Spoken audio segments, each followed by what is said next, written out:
This presentation of Corn Belt League Baseball on News Channel Nebraska is presented by Liberty First Credit Union. From your first checking account to a new car to your new home, Liberty First Credit Union is there for all your life's milestones. Visit libertyfirstcu.com. Liberty First Credit Union, banking with purpose.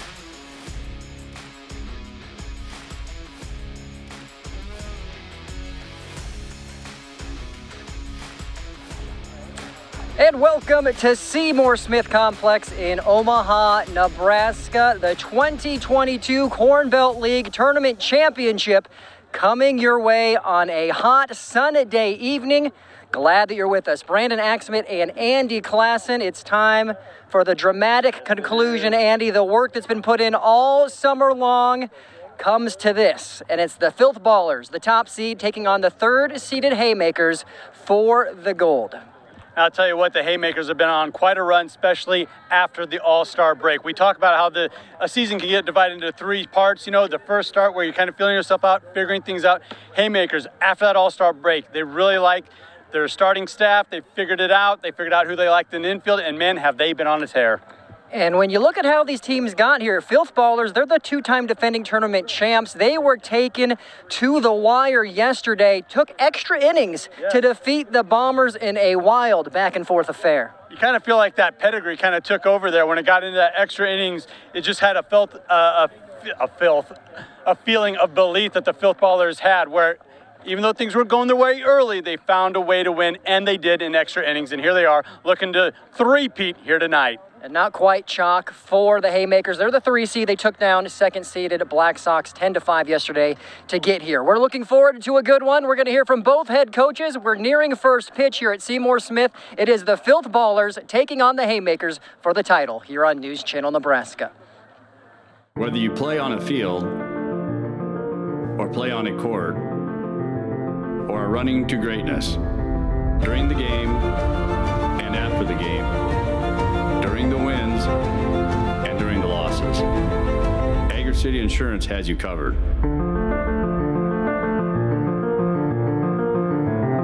Here to help you insure what matters most. Agri City Insurance.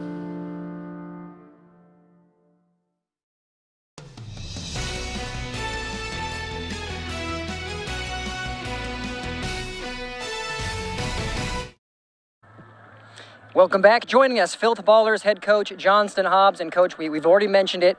You're the two-time defending champs. So you've been here before, but does it feel any different? And how are you feeling right now getting ready for a chance to three-peat? Well, we'll start answering that backwards. I'm anxious. There's anxiety always with every game we play, and he's going to step it up a little bit. You know, after last night, I was pretty exhausted, but I'm rallying today. I don't really think about the other years, man. Today's the only game of the season. This is all we got left. So we're going to put it all out there and hope it comes together for us and just have a good time. I couldn't ask for a better group of guys to do this with and have this memory. So. Well, you referenced yesterday's game, good, bad, or otherwise. How do you think that's going to impact your players and their performance here tonight? I think it's going to impact the other team more than us. I mean, it shows how much heart we have, you know, and it doesn't matter how many runs you get up on us, we can always come back. So that's got to be in their mind. In our mind, we're comfortable. I don't necessarily like it. I don't want us to be behind like that, but I do know that we have the ability to come back and get the job done if that's the case. So I'm not so much worried about that. I want these guys to have a great final experience for this season, and just hope we can take it home for everybody. Coach, we're looking forward to it. Good luck out there. I appreciate it. Thank you. Stay with us. Andy Klassen has Dwayne Hosey standing by. We'll hear from the Haymakers head coach coming up next. Time is running out on the limited-time $3 million Factory Direct furniture and mattress sell-off at Ashley Home Stores of Central Nebraska. Don't miss your chance to shop extreme price cuts on furniture and mattresses store-wide. Hurry, the end is near. Time is running out at Ashley Home Stores of Central Nebraska.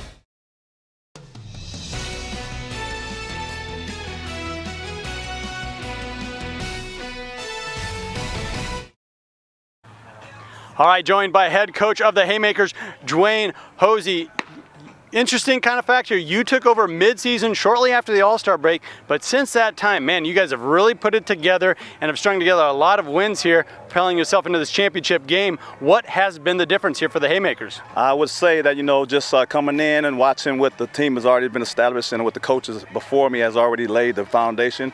Had a lot of talent, so you just got to bring a little energy to the table, and I bring a lot of fire to that table, a lot of experience, and those guys they're just riding right along with it. So I'm excited about them. And you got a camp hitting with Hosey. Man, your bats were alive yesterday. Yeah, guys are swinging good bats right now. They're seeing the ball well. They're being very aggressive and selective, and they're hitting their pitches. So when you do that, you can be effective that way. And yesterday against the Black Sox, Caden Van Hill pitched a full game for you, scattered 7 hits, gutsy performance. What does Aiden Urbaum, your starting pitcher, have to do tonight? Basically, he has to run out and do the same thing, running back. These last 2 teams are very, very well hitting teams. You know, they can swing the bats very well, very mature hitters. So he's up for the game. He's up for the title, man. My man right here is Urbaum's up for this game. So I'm excited to have him on the bump. He's the man for the job tonight. Coach, thank you for your time. Good luck tonight. Thank you so much for your time. Don't go anywhere, folks. We'll be right back with Championship Game here on News Channel Nebraska. What does farming mean to you? For most, it's hard work, dedication, and livelihood. Unfortunately, that also comes with risk. At Nebraska Crop Insurance in Beatrice, they know the non-stop dedication involved to keep your family protected from that risk and ensure their livelihood. Not only do they know everything about the coverage you need, they're also farmers themselves. So protect what means the most to you with the agent who knows what it means to be a farmer. Nebraska Crop Insurance, 615 Dorsey Street in Beatrice. Have you ever wondered what's behind the doors of Valley Vet Fashion Direct in Marysville? See, this isn't just a vet supply store. They carry a large selection of all kinds of boots, work, fashion, or casual, for all ages. Make sure you check out the sales selection to steal a deal. Perfect your look with their variety of jeans, shirts, and accessories. And if you can't find your size in the store, chances are they have it in their huge warehouse. Valley Vet Fashion Direct on Highway 36 in Marysville, open 7 days a week. When you want to wear your pride on your sleeve, true Nebraskans turn to NebraskaScreenPrinting.com for the latest screen printing and embroidery design. View hundreds of designs or upload your own for any school activity, sport, booster club, or business. We can do it all in whatever color your pride comes in. Get your group order in for your event or team at NebraskaScreenPrinting.com today for a fast and convenient turnaround. We're custom sports screen printing and embroidery at NebraskaScreenPrinting.com. Proud to be Nebraskan.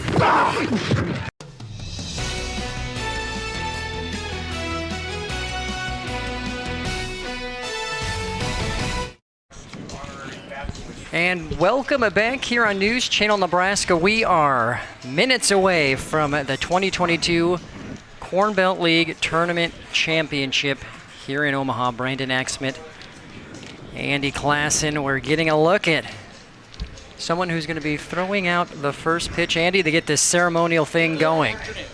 Yeah, a lot of fun, a lot of fanfare that's been building over the past couple of seasons with the Corn Belt League here in Omaha. The Collegiate League, and boy, we got a good one on the slate here with the Filthballers, who've really run the table throughout the season. Ran into a little bit of drama, though, in that semifinal game, taking on the Haymakers, who have been so hot down the stretch second half of this season.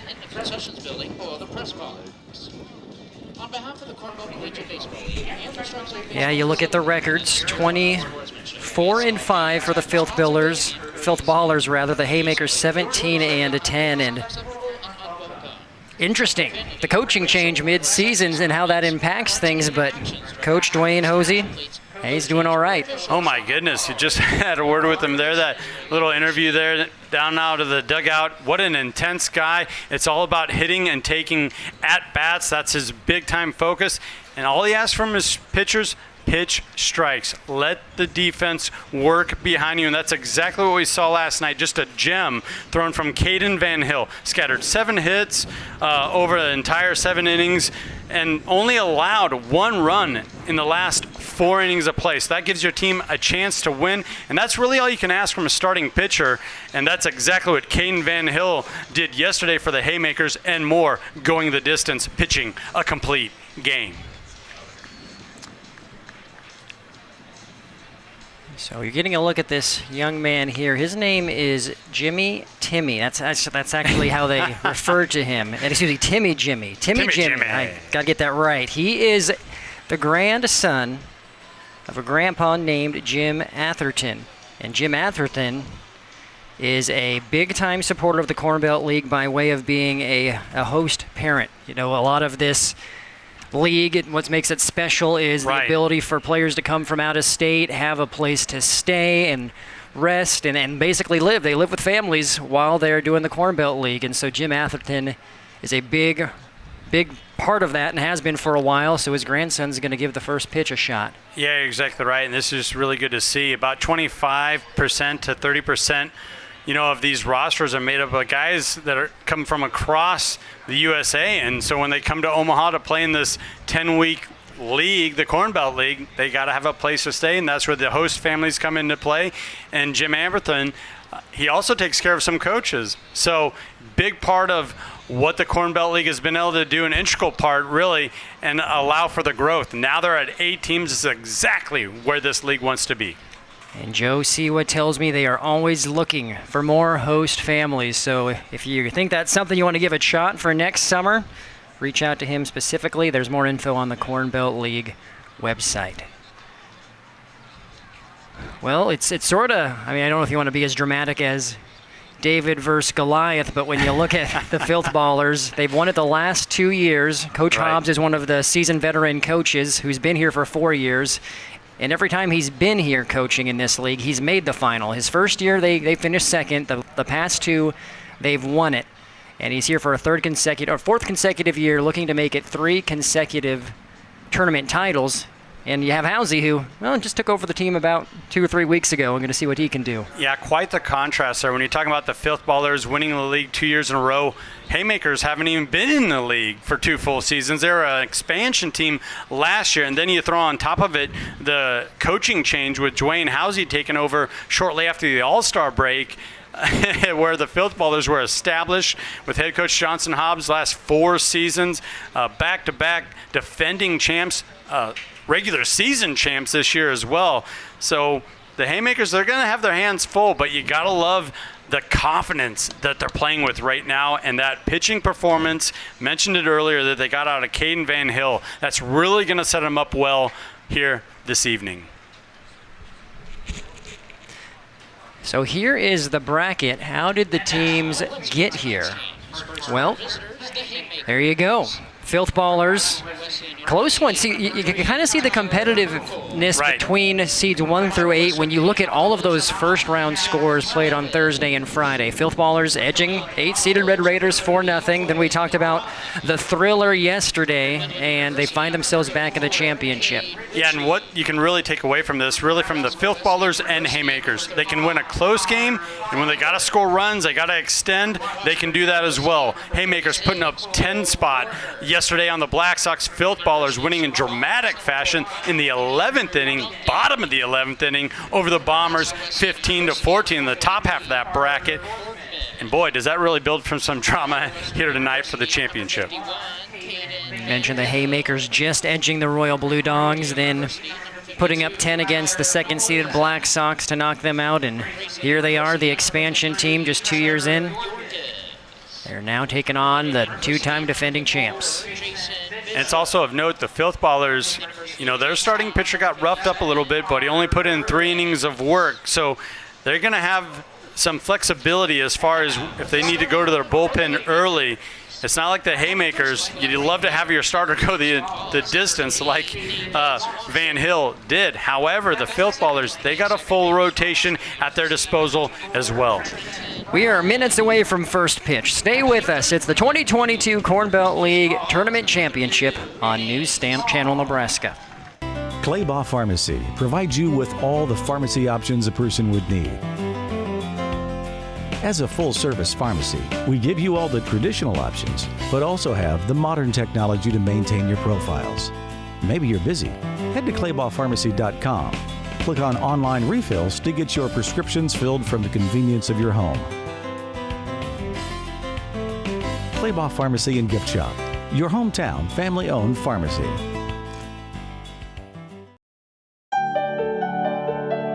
It's in our passion. It's in our achievements. It's in our architecture and our heritage. It's in the way we innovate and discover. It's how we engage and inspire. It's time to experience it for yourself. Peru State College. See what's in it for you. That is literally the funniest thing ever. And then I said, it wasn't. but this guy could use a win. Even if it's not as big of a win as I get with free Kasasa Cash checking. Kasasa Cash pays me a really high rate and refunds ATM withdrawal fees nationwide. So I feel like a queen. Has a mega bank ever made you feel that way? Or is it more like this guy? Take back banking with Kasasa Cash. Get Kasasa checking at Liberty First Credit Union. It's that time of year when the air is at its freshest, the green is on the landscape, and the great outdoors is all around us. With so much beauty in our area, such as Lewis and Clark Lake, there are plenty of reasons to make moments enjoying the sun and a few nights beneath the stars. On your way to your outdoor adventure, stop at Shop EZ south of Yankton and get all the snacks and drinks you'll need. Outdoor Adventures, powered locally by Cenex. Shop Columbus Motor Company during the Make This the Summer event for the new vehicle. They have a great selection of new Chryslers, Dodges, Jeeps for work or play, and Ram tough trucks that can handle any job you've got. And they have a 5-day money-back guarantee in case you're not completely satisfied. Stop by their dealership at 2806 23rd Street in Columbus or shop them online at columbusmotorcompanyne.com, where you'll find one low price, plain and simple, always. Get hot summer savings at Schaefer's. Up to 18 months interest-free financing. Huge appliance rebates and savings in every department. Save on our great selection of in-stock Whirlpool and Maytag appliances, including energy-efficient washer-dryer pairs, refrigerators, dishwashers, and ranges. Plus, purchase 2 or more Whirlpool or Maytag appliances and get up to $500 in rebates. Hurry in for hot store-wide savings going on now at Schaefer's.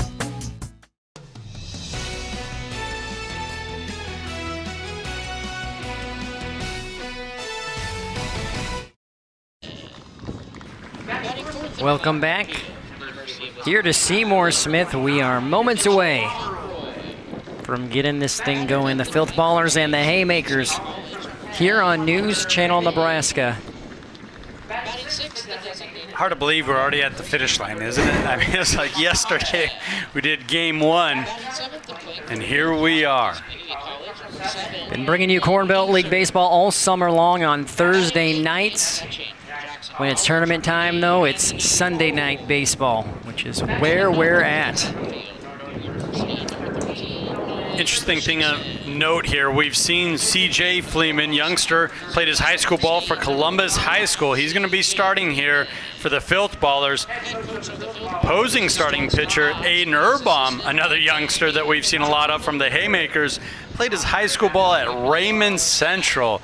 Got a little in-state contest going here as far as starting pitchers in the championship game. Got a Discoverer in Columbus taking on Raymond Central. I need to know this. I believe it's the Mustangs. Yep, Mustangs versus Discoverers on the bump. There's our honorary first pitch thrower, Timmy Jimmy, getting ready to give it a toss as well. But before all that, we have the national anthem. We'll be pausing for the anthem, and we'll be back with the start of this championship, I believe. Well, hold on. So now Jim Atherton is getting his introduction. Again, we talked about everything he's done for the Corn Belt League in terms of being a leader in the host family department, letting a lot of different players that live out of state come here for the summer and stay at his residence, something that makes the Corn Belt League special. So now his grandson, Timmy Jimmy, is going to do the first pitch here. I think he's got it right down the pipe. I don't even think we need to see this. Even though we want to see it, I think he's got it. The fastball, right? There we go. Well done, Timmy Jimmy. Boy, he didn't waste any time, and boy, that was a healthy high five to celebrate with.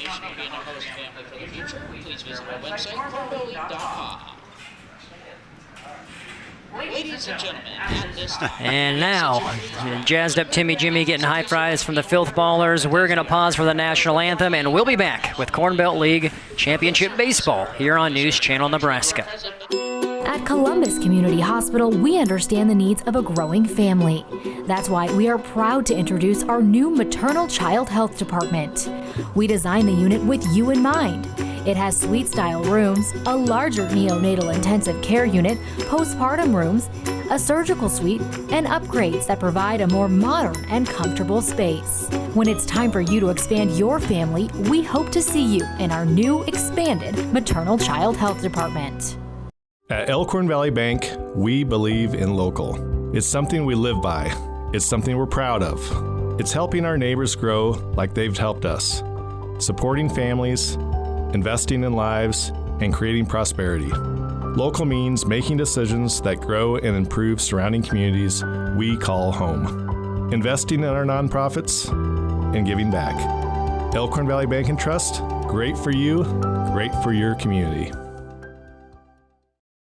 Woodhouse offers confidence as your trusted auto partner. With 18 brands and 16 convenient full-service dealerships, you can easily shop the latest models, discover a pre-owned vehicle that meets your list of must-haves, or conveniently maintain your current vehicle. And our knowledgeable and local team is ready to help, providing you the solutions to get you on the road faster, whether online at woodhouse.com or in person. Experience the difference with Woodhouse, a trusted auto partner since 1975.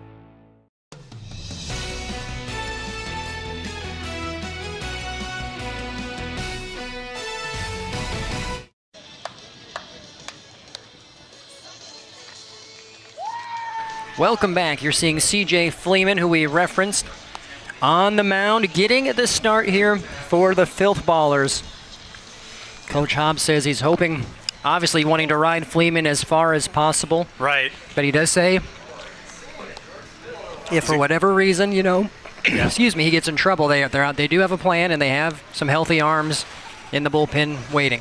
Yeah, even though they had a thriller that they had to navigate through yesterday going into extra innings, they really didn't burn up any arms. I think 3 innings of work was the most by any of those guys out of the bullpen, so they'll have a full bullpen to work with here tonight. Obviously, they're hoping C.J. Fleeman, which he's done a number of times throughout the season, can get him into the latter half. Tall, lanky, left-hander, great with that location.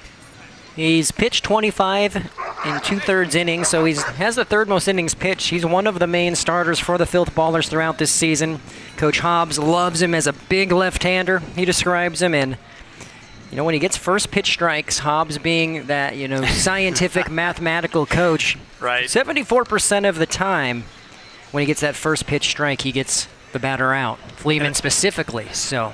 And that's really what Hobbs is going to be stressing to his youngster tonight, taking to the bump. Get that opening pitch strike. Throw strikes early, get ahead in the count. Then you can work on your changeup, your curveball. But rock that fastball low and away, get ahead in the count.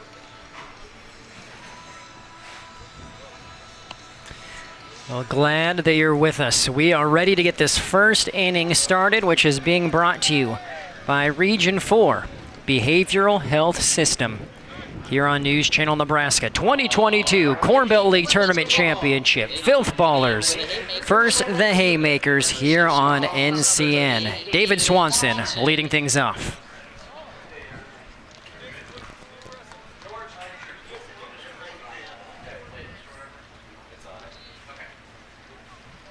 So Swanson facing off Fleeman, righty versus lefty here. And Fleeman hits the outside corner for that first pitch strike. I mean, right away, no wasted motion, going straight to the plate. Like you said, painted that outside corner. Oh, dropped the changeup in there for strike 2. Swanson's in total defense mode here early on. And he's batting just shy of 400 this summer at 392. That's what you want from your leadoff man, as that pitch is well inside and low. Yesterday against the Black Sox, Swanson went 1 for 4, scored a run in that 10-5 victory. Yeah, just a workman-like type of performance yesterday for the Haymakers. Their bats got hot, especially in that 3rd and 4th inning.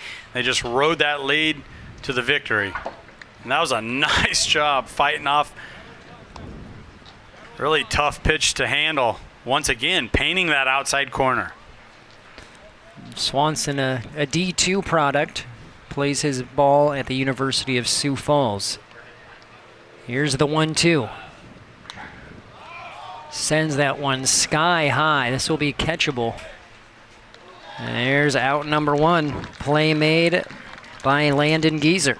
And that's why it's so critical for C.J. Fleeman to get ahead in the count. Threw some junk there. You saw the swing was altered, had to go down, scoop it up. Easy high fly for the defense. So now it's Trenton Brem. He's coming off a great performance yesterday, 2 for 4. 2 runs scored, also knocked in a run. And the first pitch, he swings at it, and Fleeman gets his second pop-up. Hunter Babe makes the catch. And that's another byproduct of throwing strikes early in the count, especially if you had a lot of confidence in your defense, as Fleeman does this group of Filthballers. And now it's Dane Small at the plate. Now, Small had a fabulous game yesterday, going 2 for 3, scored 2 runs.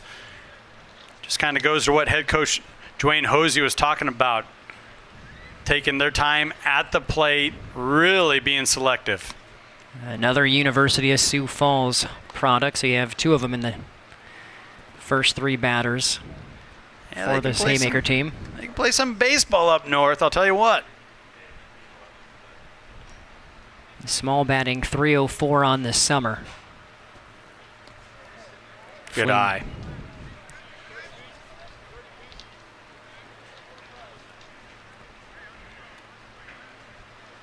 You know me, at this point in the game, probably taking this pitch, sitting 3-0. I'm going to force Fleeman here to throw a strike to me.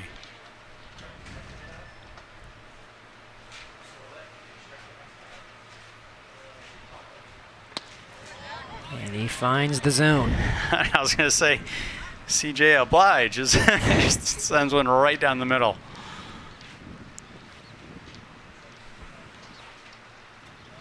Here's the 3-1, and this one fouled, and will go out of play. And Small was just off of that one. He got the pitch he was looking for. A little bit of looked like a late riser, a little bit of a fastball. Got under it just a portion of an inch. Otherwise, he would have sent that one in left field.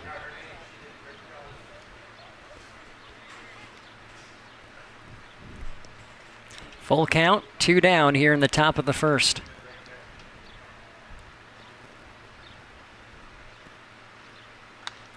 And again, Small stays alive. And that's what makes Dane Small such a lethal hitter. He can stay alive, he can fight off pitches. As you said, batting north of 300 for the season. And puts this one to center. A little too much under it though, and that'll be an easy one for Nolan Christensen to make the catch. So 3 up, 3 down for the Haymakers in the top of the first. The Filthballers will get their first shot at the plate when we return. At Farmers Pride, we are proud to work with agricultural producers, commercial businesses, and homeowners. As a farm supply and grain marketing cooperative, we are proud to serve the region's needs of grain, feed, agronomy, energy, and transportation for over 80 years. We help the farmers who feed the world by providing the people, products, and programs to deliver solutions for our customers' success. Farmers Pride, in the field, on your farm, in your community. For a limited time, well-qualified buyers save with a low 0% APR financing on new Sierra 1500 4x4s. We are professional grade at Central Nebraska's premier GM dealer. Midway Chevrolet, Buick GMC, and Kearney, or think midway.com/GM.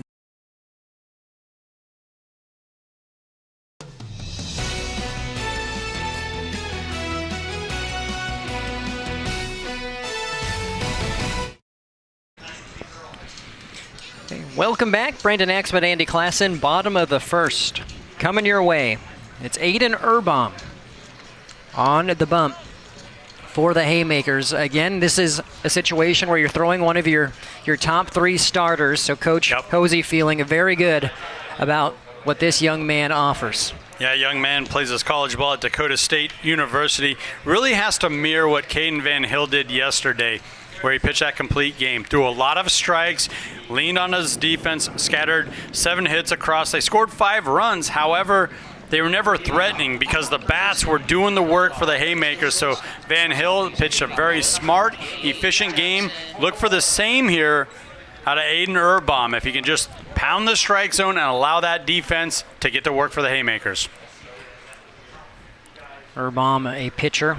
He's facing Jackson Horn, who's leading off for the Filthballers, but a pitcher who has a very solid mentality, according to Coach Hosey, calm on the mound, and has a very solid cutter as one of his main pitches he likes to go to. Well, you see Horn put his bat on the ball there, and it burns the right fielder. This will be extra bases for the Filthballers as Jackson Horn has a stand-up triple to start things off for the Filthballers. Oh, man, is that tough, because Erbaum got in on him, took it opposite field, just got by. Loved the effort from the right fielder there. Tried to go for the play, got by him, went to the wall. That allowed for an opening triple, and look out, the Filthballers are in business early.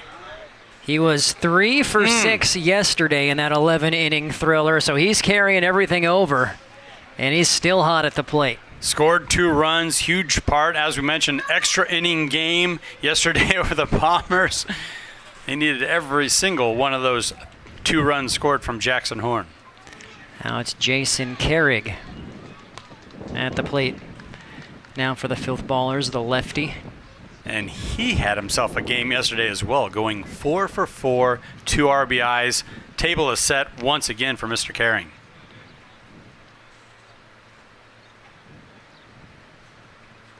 That one low and outside.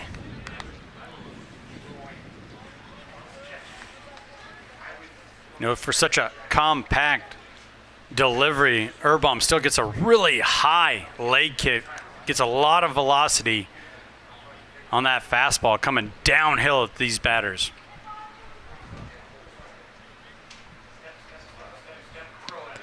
And there he catches the outside corner. Carrig is from Orange Coast College. Batting at .294 here this summer. Off speed, 2-1, gets him. Excellent pitch, froze the batter, stayed in the zone. Pretty good combination of a pitch.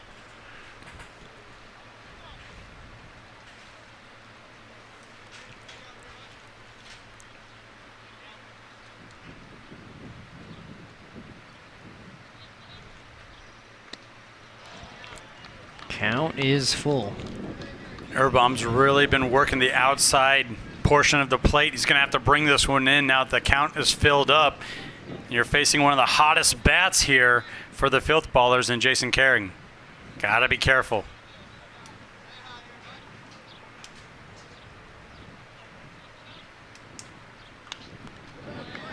Carrig fills that one away, stays alive. Excellent, just excellent pitch matched by a really nice cut at it there because it was on the plate, outside half. Nice job fighting it off. I mentioned what Carrig did at the plate yesterday. It included a double, but if he gets on, 5 taken bases yesterday against the Bombers, so he's going to cause you some problems if he gets on the base path. Oh. That's about as close as you come, but it was just outside. So that's 2 breaks in a row here to lead off this game that's gone against Aiden Erbaum. That leadoff triple, you know, he was ahead of the batter, and then that last call there was kind of either or. Umpire thought it was just off the plate.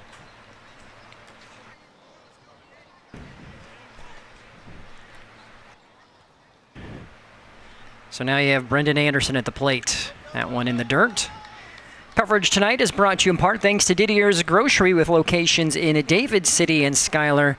Didier's is your local community connection for high-quality food, friendly service, and great prices. Shop with us, shop local.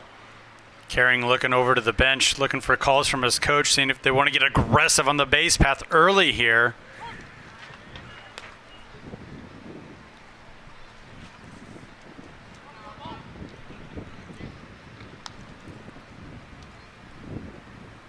You have Anderson.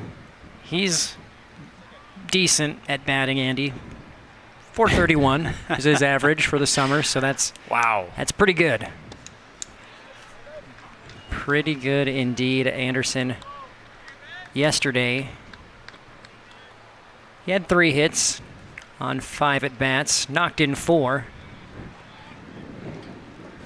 Yeah, no wasted at-bats for Brendan Anderson. Uh-oh, trouble.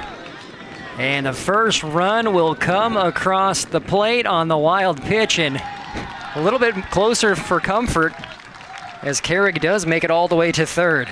Heads up, base running there. Filthballers get that first run across the board and a runner over to third on the pitch in the dirt. And he was running regardless, was Carrick. That's what allowed him to make the turn at second and get to third. He did not slow down at all. He had double bases on his mind, and he slides in there safe. And there's Anderson with a rip, but it goes to the left fielder, Dane Small, who makes the catch. Carrick comes across, though, and the Filthballers quickly up 2-0. I almost feel like that's all right for the Haymakers. They needed to get that out. Whether they had to concede another run from third base was nobody down. Get that all-important first out. Help yourselves out. Nobody on the base anymore. Start over.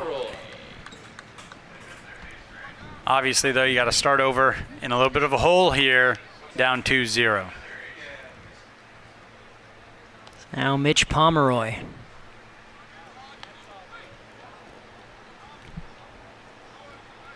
Batting in the 4 hole for the Filthballers.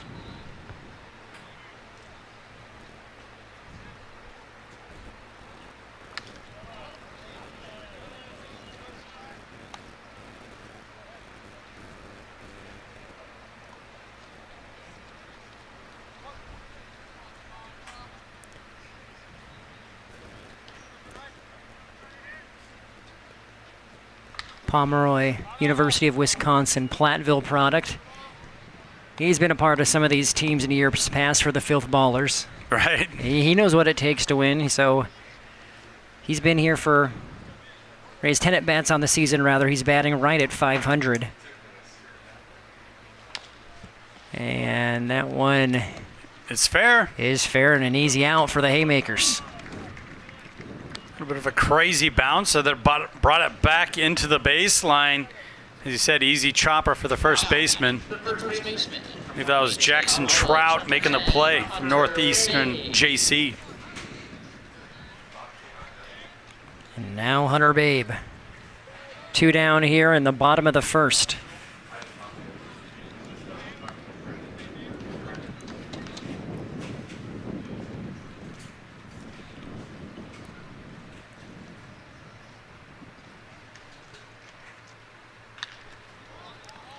This one a deep shot to right. It's carrying.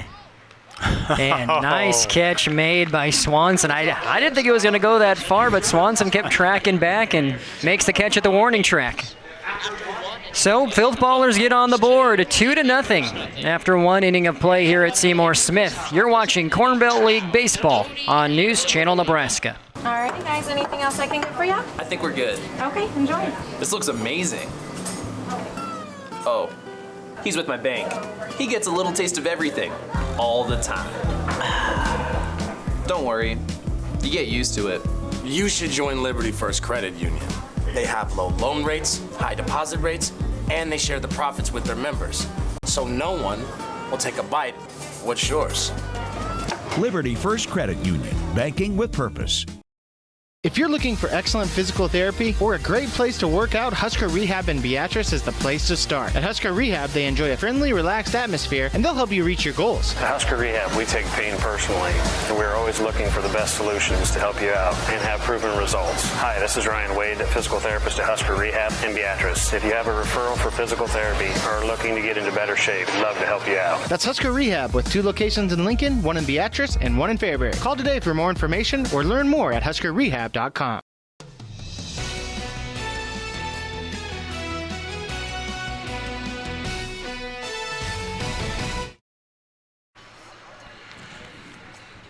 Welcome back.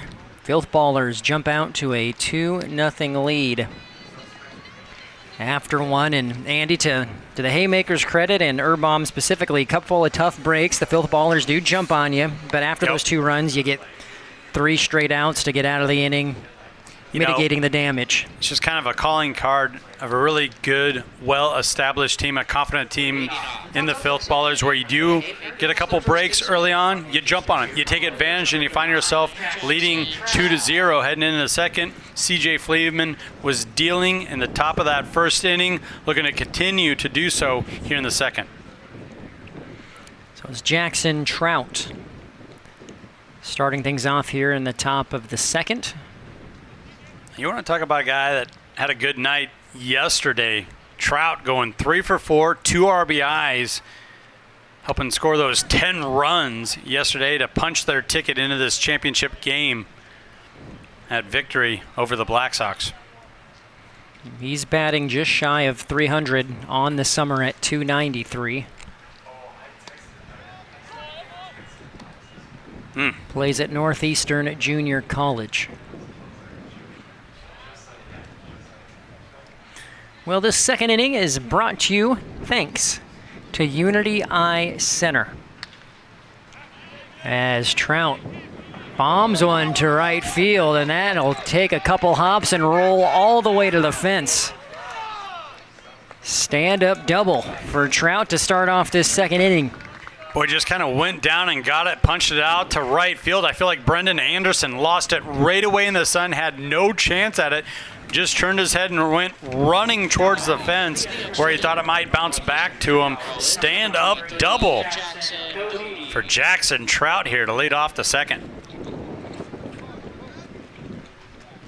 Well, you go from Jackson Trout to Jackson Doty, who's the EH here for the Haymakers.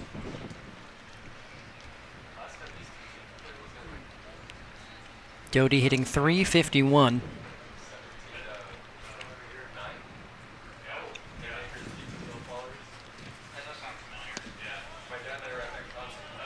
Just outside from Fleeman.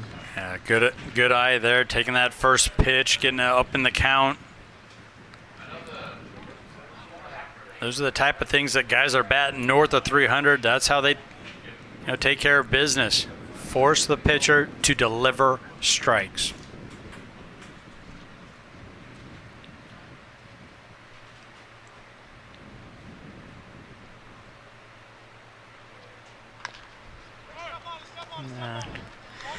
Chopper there to first, easy play made there by Babe. Does advance the runner though, 90 feet closer to chip away, get one of those runs back. I'd have to say that's a productive at bat for the Haymakers. It's only one down, you got that runner on third base. There you're getting a look at Dwayne Hosey at third base, and again we talked about the fact, took over for Kellen Richardson mid-season about 3 weeks ago. Richardson taking a job at Pitt State, so he had to report there. Hosey has been here for 11 games. They won the first with him under the helm.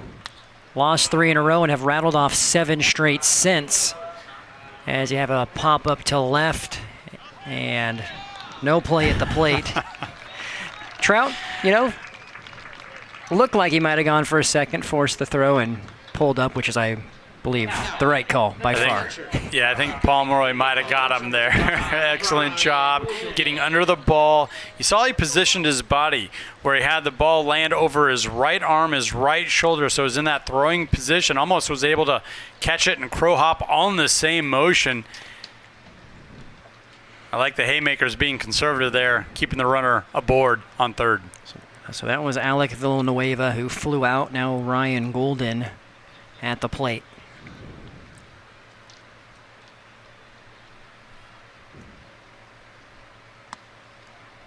Breaking ball well outside. And Villanueva, he did what he was supposed to, just to get that other one a little deeper to record that RBI.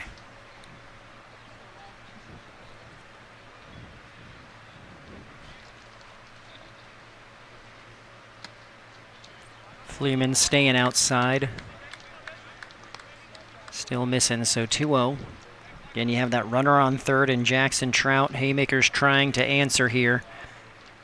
I just feel like this is a big at bat early on here. If Golden can help out, get that runner across home plate.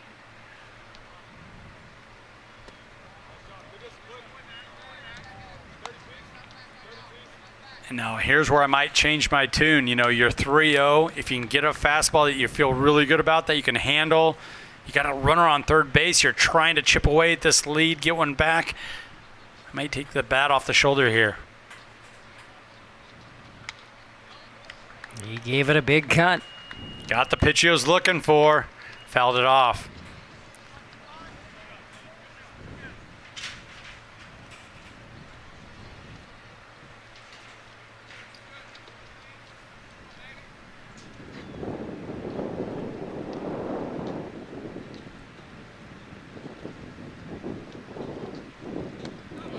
Breaking ball drops right into the zone, and just like that, it's a full count. We've seen Fleeman do that a couple of times now. Just the bottom drops out of that changeup right into the strike zone.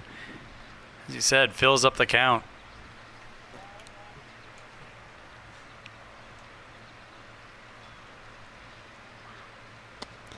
And Fleeman sits him down. So no runs on, one hit, no errors, and one left on. It remains 2-0 as we head to the bottom of the second on News Channel Nebraska. Get more than you expect at Furniture Direct. We have furniture for every part of your home at great prices. But that is what you expect. You might not expect how much we have, or the selection from trusted brands. We also offer express delivery and a 30-day comfort trial on any new mattress set. Get more than you expect at your locally owned Furniture and Mattress Direct, online and in Hastings behind Sonic on South Burlington.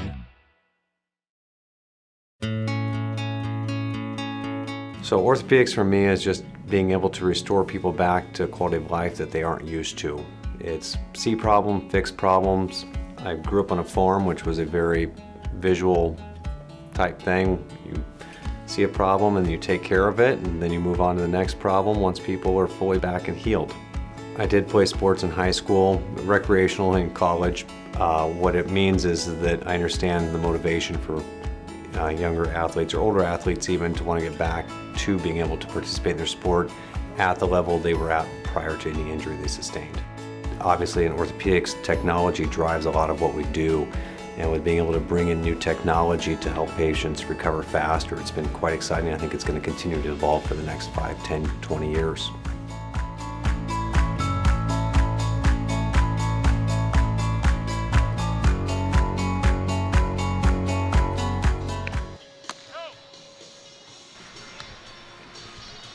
Welcome back, Coach Hobbs.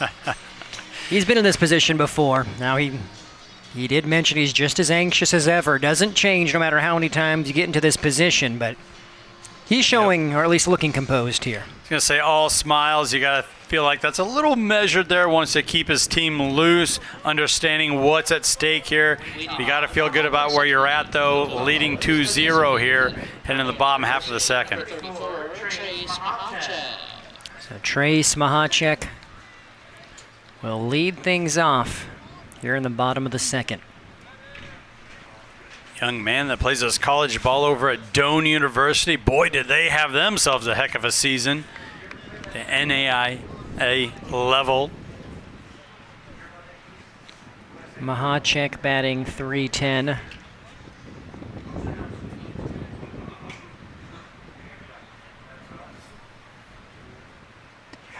Nice pitch.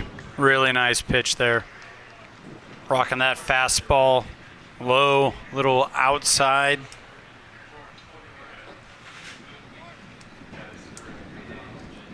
Championship well attended here at Seymour Smith Park in Omaha, Nebraska. 2-1 here to Mahacek.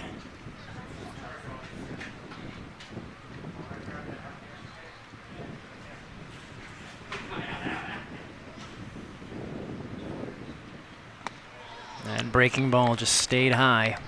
Yeah, Urbaum kind of looked over his right shoulder after that last pitch. I think he was asking himself, wasn't that a mirror image of the strike beforehand? Didn't get the call, so it changes it up. And the leadoff man this inning gets on for the Filthballers. Mahacek drawing the walk. And that's a tough one right there for the Haymakers, allowing that initial batter on a free base through the walk. Landon Geezer now at the plate. And Geezer was part of a heck of a play yesterday that might find its way to the ESPN top 10 once again. Got caught in a rundown. Ball thrown to home plate where a young man jumped over the catcher onto home plate for a critical run. Well, Geezer there lays down the bunt. Moves Mahacek over to second. Does his job, advances the runner. Gotta love the versatility. You know, you mentioned all the averages, the batting averages for the Filthballers, 300, 330, a couple guys batting north of 400. They can also perform situational hitting like you saw right there. Lay down a bunt, advance that runner 90 feet. Let's get a guy in scoring position with only one out. Well, now you have Anthony Pohl at the plate, and he was the young man who walked it off for the Filthballers yesterday in that 15-14-11 inning contest. And he was somebody, didn't have an at-bat all game long. Coach Hobbs said we had 4 players who weren't batting, but when we got into that, extra innings of the 9th, the 10th, the 11th, we wanted to get some new batters that the pitchers hadn't seen yet. And so after you have 3 extra innings, 8th, 9th, and 10th, Anthony Pohl gets his chance in the 11th, steps up, gets the base knock, and wins it all for the Filthballers. Yeah, and does a lot of catching responsibilities for the Filthballers. Just a catcherman, workman type mentality. Goes opposite field for the walk-off.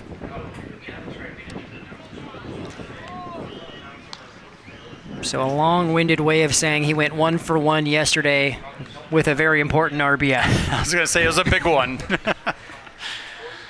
1 ball, 2 strikes here to Pohl.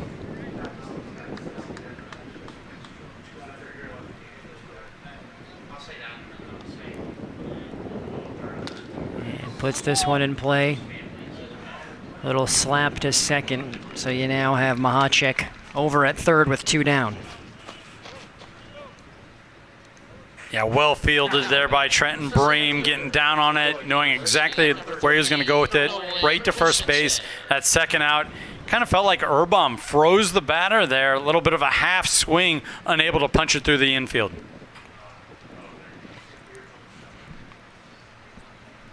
So it's Nolan Christensen rounding out the Filthballers batting order. High heat, doesn't back off Christensen whatsoever. Stays in there. That one outside. Christensen plays ball at Dordt University. Another NAIA program. So many different colleges across the state and nation being represented in this Corn Belt League.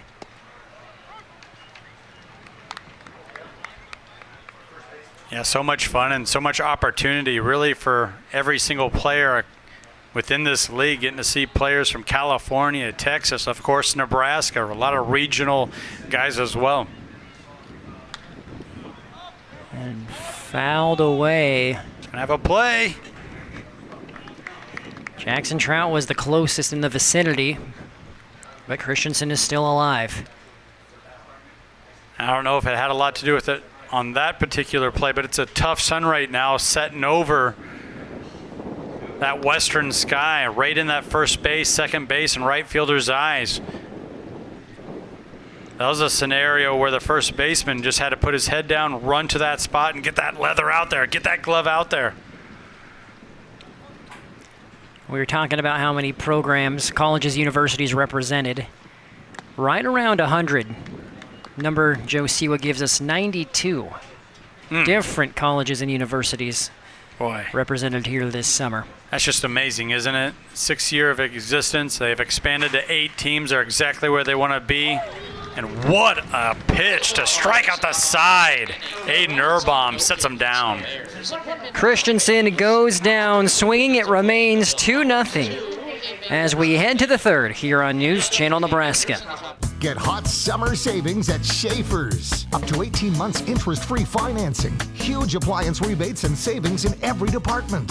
Save on in-stock Frigidaire refrigerators, including side-by-side and French door models.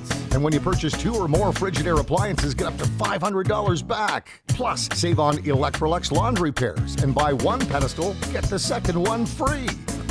Hurry in for hot store-wide savings going on now at Schaefer's.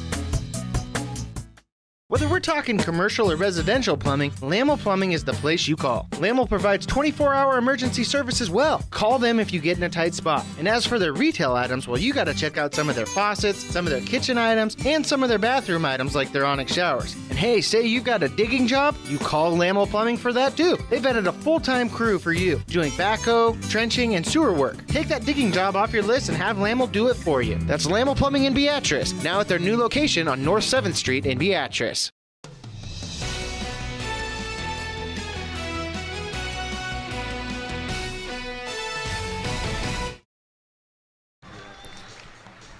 Welcome back. Getting ready for the third inning of the Corn Belt League Tournament Championship here on News Channel Nebraska. 2-0 Filthballers. They were able to get both runs across in the first. Let's see if they'll be able to add to it here. And the Haymakers kind of let one slip where they got a runner to third base, only 1 out, unable to get him home. Just felt like, a team like the Filthballers established that pedigree, back-to-back defending champs. When you get your opportunities to chip away at a lead or get back into it, got to take advantage. But they limited the damage, only down 2, plenty of time here. So it's Tanabe, Betts, and Calhoun due up for the Haymakers. Zach Tanabe of Graceland University.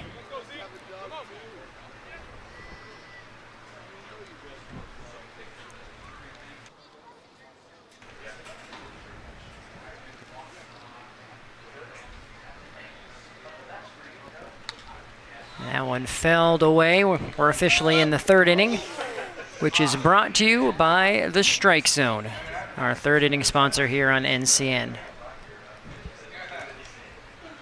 We talked about host families being a big part of the Corn Belt League. The Strike Zone also very big part of the Corn Belt League. Offers indoor training throughout the season. And so Tanabe is safe. Makes it under the tag after the throw that was a little off the mark from Horn. And that's exactly why you run it out, and you saw from Tanabe right there. Also a little bit of the awareness where that ball was being thrown. Ducks under the throw. Lead runner on board for the Haymakers. So goes down as an error. Saw Tanabe throw his arms out saying safe. I would always do that too. Help the umpires out with the call there. They always are looking for help from outside parties. You now have Carter Betts up, and he pops it straight into the air, and a diving catch there by Anthony Pohl. And we have a little bit of a swirling wind here. It was pushing the ball out to right field. Now it's a little bit moved over to dead center or center, or left field, excuse me there, Brandon. I feel you saw that Bermuda triangle between the first baseman and catcher. What an adjustment from Pohl there late, pulling it in. That was full extension, folks. Like, why it maybe should have seemed like it could have been an easier catch, the actual dive from where he was to where his glove had to be extended to make that catch. degree of difficulty very high. Just steals an out from the Haymakers. And Calhoun pops one up to short, so a quick 2 outs here. Boy, and we've really seen this, turn into maybe a little bit more than a theme now. With C.J. Fleeman on the bump, he's allowing the Haymakers to get a piece of it, but they're all just slightly underneath of it. So you're getting a lot of lazy infield high flies or pop-ups at the defense. Have an easy time corralling, recording the outs. So the Haymakers have batted through. Back to the top of the order with David Swanson, who flew out to third. His first at bat of the ball game.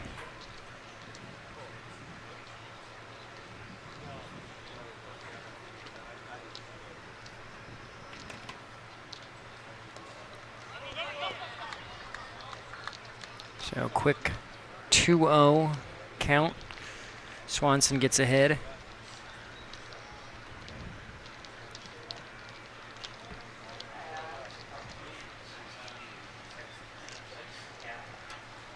Haymakers looking to generate a little 2-out rally here.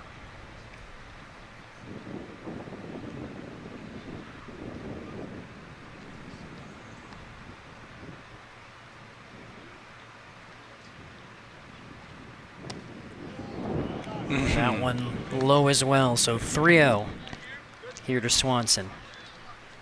Just as you kind of expect from your tall, lengthy left-hander, that ball had a little bit of movement on it, though it drifted just a little too low for the umpire's liking. There, Fleeman finds the zone.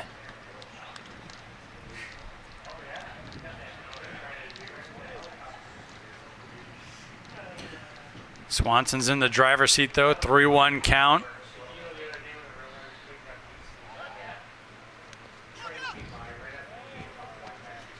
A little interesting. I mean, Fleeman's making sure that Tanabe's staying honest there.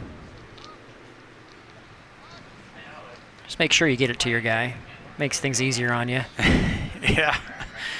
And he's a left-hander, so he's trying to just focus at home and look off, the corner of his eye for that pickoff move. And Tanabe's getting a pretty healthy lead there for going against a lefty.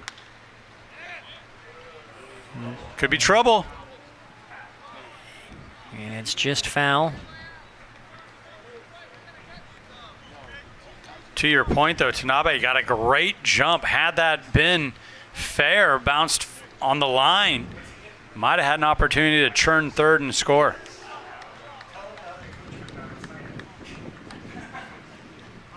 What do they always say? It's a game of inches. I've heard that once or twice. Full count here to Swanson, 2 down, top of the third. Another big at bat early on here for the Haymakers.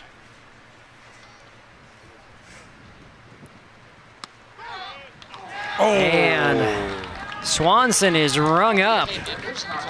He couldn't believe it. Pitch catches the outside corner. Fleeman sits him down. It remains 2-0 as we head to the bottom of the third. No matter what your age, skill level, or position, your baseball season begins at the Strike Zone. Featuring state-of-the-art batting cages, group and private instruction, the Strike Zone provides athletes all the training and equipment you need to get your game to the next level. Give the gift of development to your baseball or softball player. Purchase your Strike Zone gift cards today. Baseball never ends at the Strike Zone.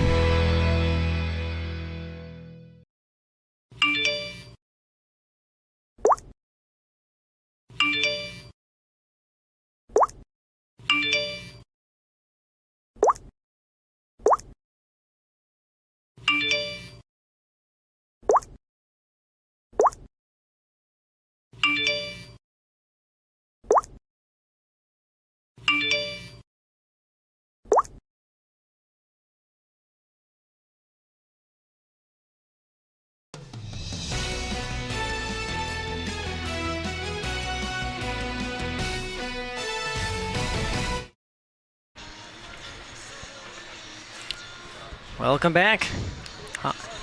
Filthballers Due up here in the bottom of the third. They'll be starting off at the top of the order with Jackson Horn. If you'll remember, not long ago, led off that first inning with the triple. Yeah, continuing his hot streak. We mentioned his performance yesterday, going 3 for 6, scored 2 runs. Starts tonight's championship game off in much the same fashion, that opening triple, and also came across to score. So, that first pitch inside to Horn. Tonight's coverage is brought to you in part thanks to Furniture and Mattress Direct. Step inside their beautifully decorated showroom in Hastings to browse a wide selection of bedroom, living room, and dining room furniture, leather, home office, kids furniture, and mattresses at Furniture and Mattress Direct. So there's back-to-back pitches from Urbaum that were both very close, but just outside the zone. Gets himself into a hole.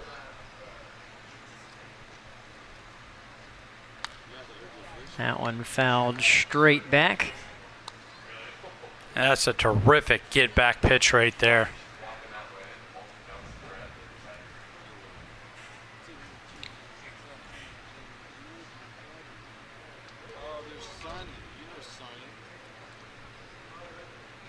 And Swanson wears that one right square on the back. Didn't make much of an effort to get out of the way, did he? It's part of the mindset of the Filthballers, though. You get a free bag, free base, you better take it. And we're going to get a timeout here. Coach's catcher is going to talk to Urbaum.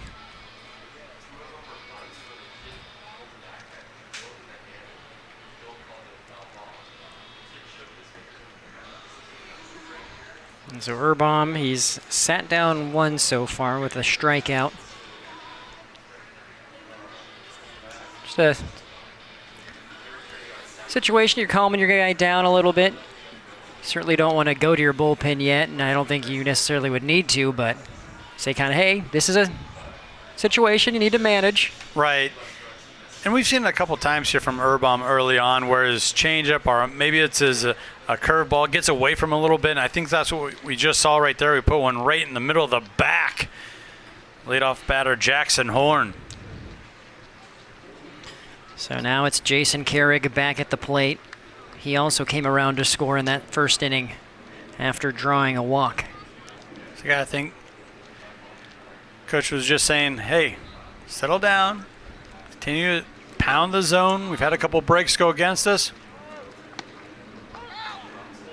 Well, and you have Horn in there safe. That's exactly what that timeout allowed for, though, was the Haymakers to talk things over. Horn getting the green light, excellent jump. Throw is just a little wide, otherwise it would have been a much closer play there at second.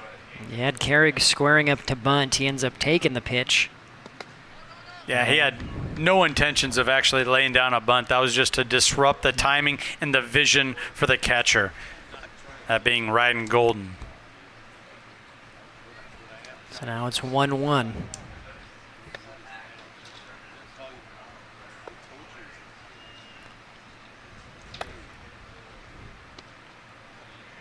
So once again, the Filthballers, kind of handed an advantage and taking advantage of what was presented to them in that leadoff walk. Then they got to talk things over, had this steal on.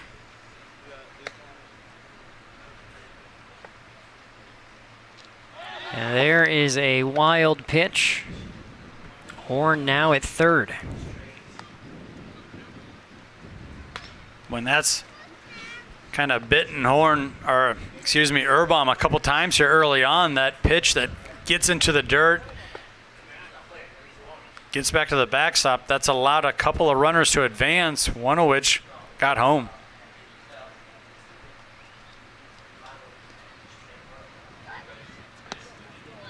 High and inside, and Carrig draws his second walk of the night.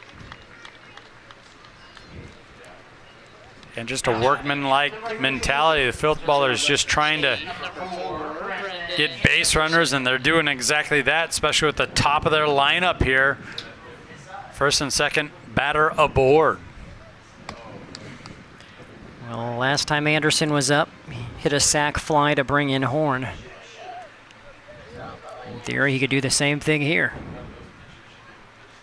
Runners at the corners. Urban struggling with control a little bit here in the third. As we're starting to see the bullpen get some action here for the Haymakers. You see a submarine-style pitcher. Completely different look if it does come to that. And that is Jack Quilich of Iowa Western Community College warming up. Gotta love seeing some submarine guys still out there.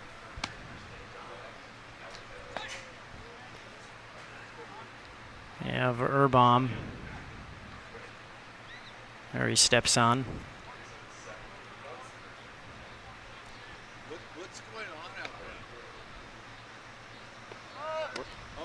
And there goes Carrig. Oh no!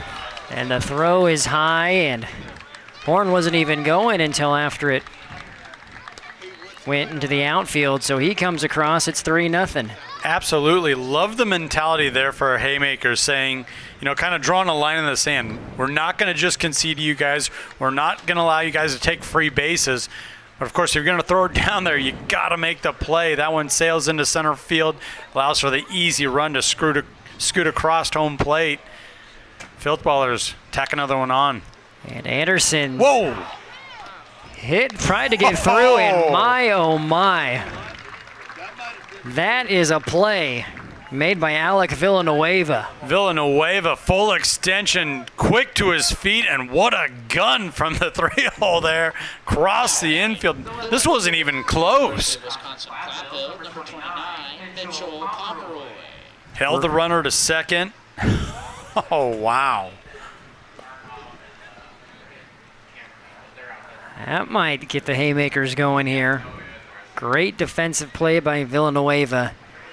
As now Pomeroy is back in the batter's box. You may be right, Brandon.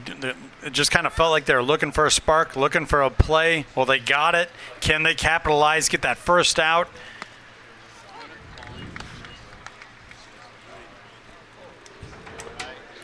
Well, Pomeroy grounded out back in the first.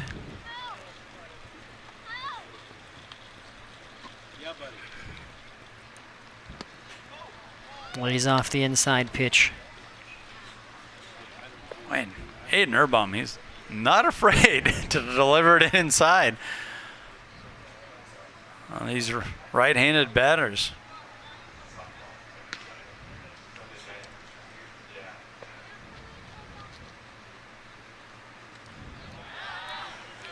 Another wild pitch from Urban allows Carey to get to third.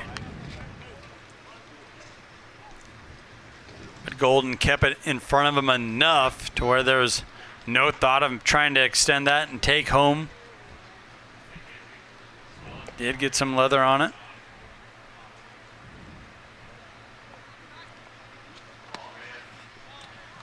And Pomeroy will take his base.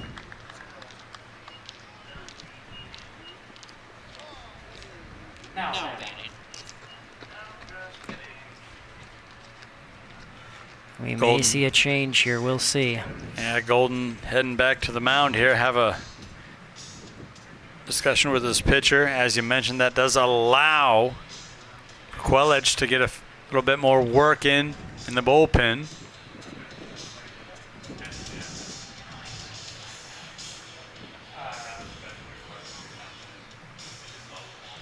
So it's going to be Hunter Babe stepping in. It's going to stay Urban for now. Now batting, the first baseman, Wayne State. Now you have a situation where the shortstop and second baseman are kind of playing that middle field, looking to scoop up that double play opportunity and get out of the inning.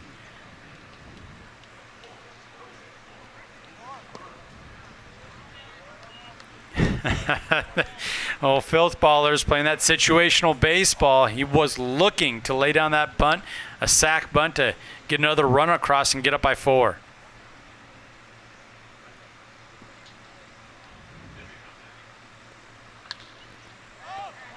High fly ball. Catch is made in center. And Carrick comes home. You gotta love it if you're a Filthballer fan. Babe did exactly what he was sent up there to do. Drive one deep into the outfield. Good for a ribby. As he gets the knuckles from his teammates as he heads back to the dugout. Make it 4-0.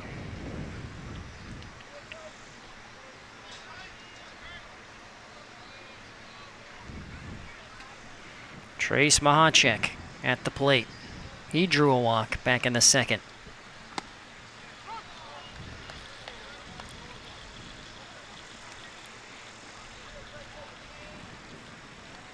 That's a good fastball. It's a really good fastball from Urbom. Especially when he can locate, as you saw right there. Kept it high enough for the strike.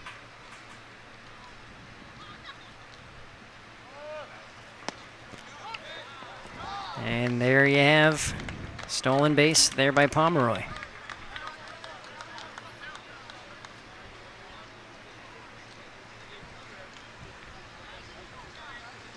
We did have strike 2 delivered here.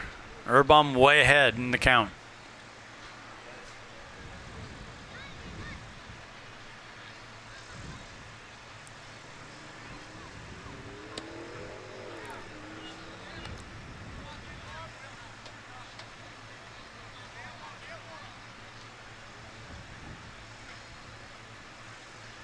One ball, 2 strikes, 2 down. Mahacek at the plate. Filthballers have brought 2 more across here in the third. Will they be able to add to it? This one straight up, and Urbom makes the catch to get out of the inning. Still, you had 2 runs scored to make it 4-0 here on News Channel Nebraska. We'll be back with the 4th.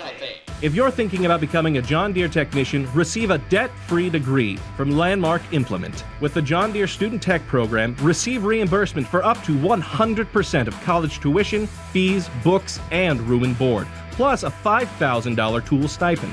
Students are paid a competitive hourly wage for their work hours and are guaranteed employment at a Landmark location after graduation. Visit landmark.careers to find out more about the John Deere Student Tech program and become part of the Landmark difference. Summer heat got you down? Just crank the AC in a new vehicle from Tom Dinsdale CDJR. During the Make This the Summer event, buy a 2022 Chrysler, Dodge, Jeep, or Ram through our start-to-finish online buying process. Click the blue Purchase Now button on any new vehicle on our site and complete your purchase wherever you are. Lock in a great incentive with sold order protection. If a better incentive comes along, you're free to take it at Tom Dinsdale CDJR. TomDinsdaleCDJR.com.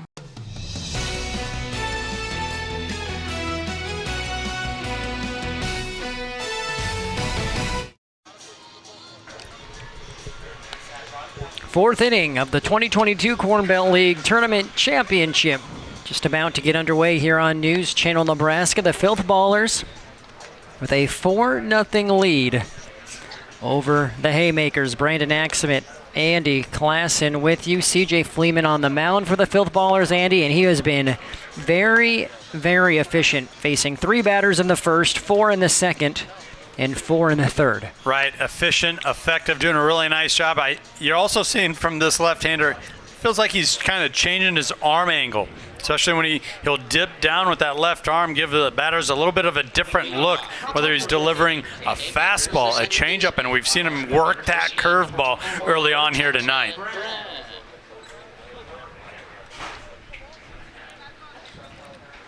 Trenton Brem will lead things off.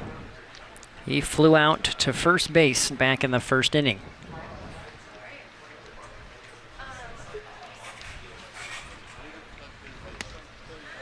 Had an inside pitch there for strike 1. Yeah, when you're going to crowd the plate and get in on it like that, expect that inside fastball to be called a strike.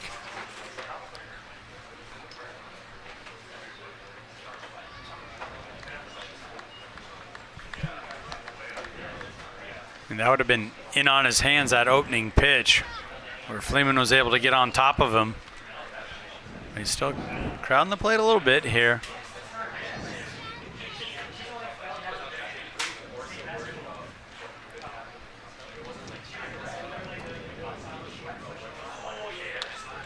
There is a hard hit ball to left. Unfortunately for Brem, just goes right to Pomeroy. Excellent piece of hitting, as you said, just unfortunately right at an outfielder in Pomeroy. So nothing doing.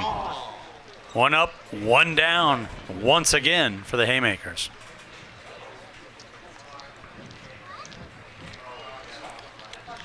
Dane Small at the plate.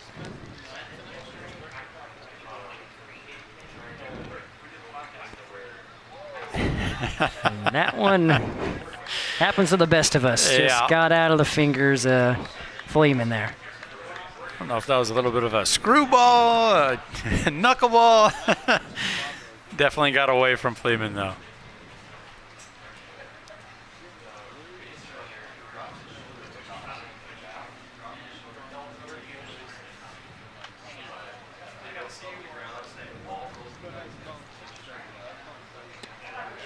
And then he comes right back and finds the zone. And that's where I was thinking Dane Small, who went 2 for 3 yesterday, swinging a hot bat, got to be sitting on that fastball, the get-back pitch. And that one just foul. But he had Small. He was right on that breaking ball. He really was, and almost looked like he waited a half second for it. Pulled it down the line, and man, those are just a couple of hits, good hits, well hit ball for the Haymakers that just don't generate any base runners.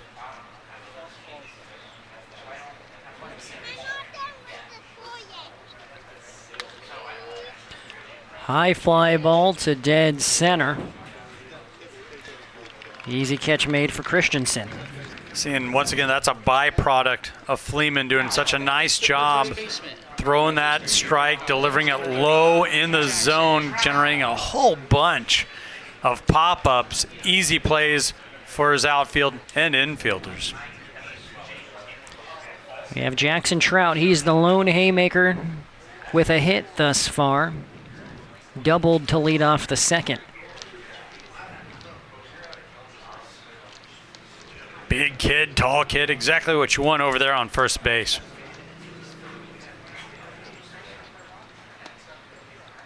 First pitch is low. Being a shortstop, I couldn't have asked. I always wanted to see a tall first baseman. You know, you want that big target over there, Brandon, and they couldn't make him tall enough for me, though. I was going to say, you're telling me you weren't just putting it right on the mark every time? I find that hard to believe. Not every time, but as you mentioned, the further I get away from it, the more, complete of a player I was. If I remember right, I think I was a super state second baseman. There we go. Maybe. Mine's a little fuzzy. Well, that one gets by, though, so Trout is 2 for 2 here with the single.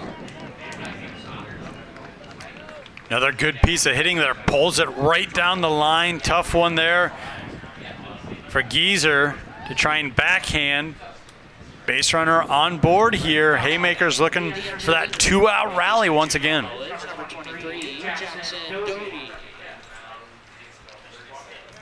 Brings up Doty. He grounded out to first. Back in the second inning, so a 2-out hit from Trout to keep this inning going. Will the Haymakers be able to capitalize?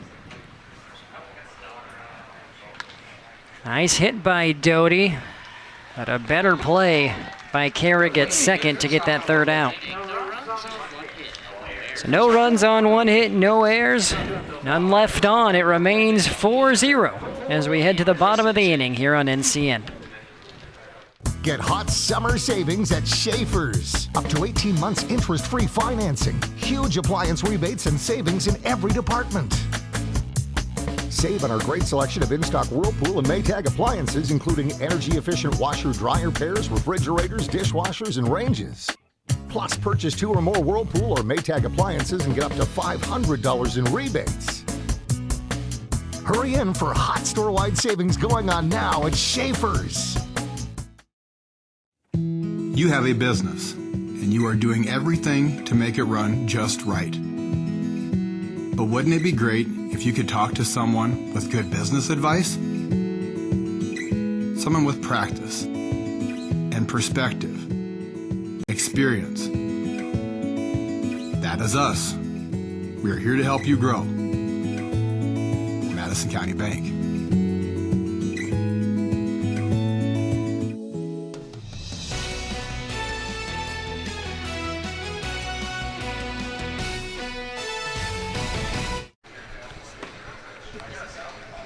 For nothing, and we do have a new pitcher for the Haymakers. And we saw the submarine pitcher, and that's who we have. Jack Quelich of Iowa Western Community College now on the mound. Yeah, completely different look here for the Filthballers to try and measure up. And I'll tell you what, they were getting good wood on the ball.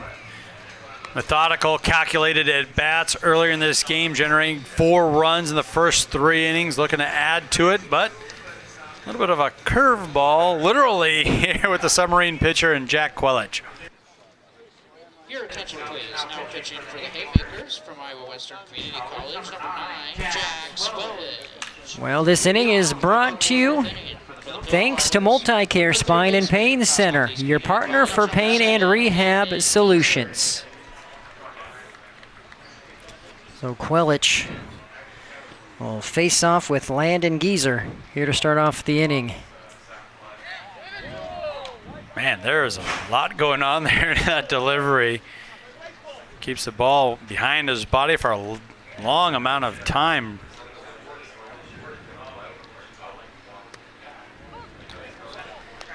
Might not have the velocity on it that Urbaum's over-the-top traditional fastball would have, but you still got to pick it up in a short amount of time if you're a batter. Quelich has 22 innings pitched on the season, putting him at 4th in that department for the Haymakers as you have the fly out to second by Geezer. Yeah, Geezer got underneath of it. Little looper to second base there, easily fielded by the Haymakers. Just a couple pitches in. Quelich, effective, recording that early out.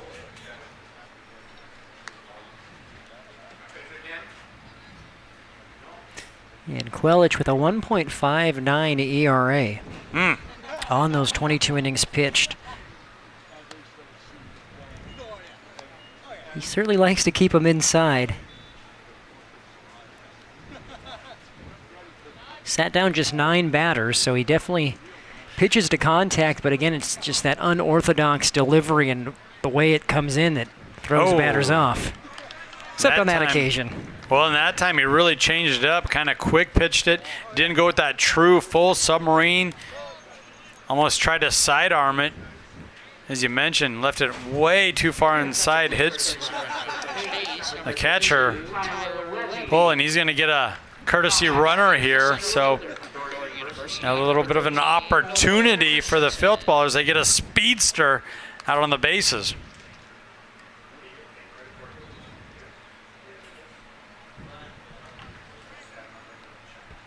I believe that's Tyler Levy that's going to be.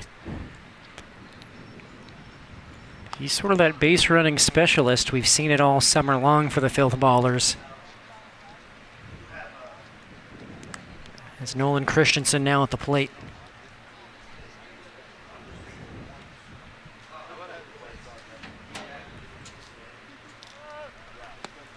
There Levy goes, a nice great throw.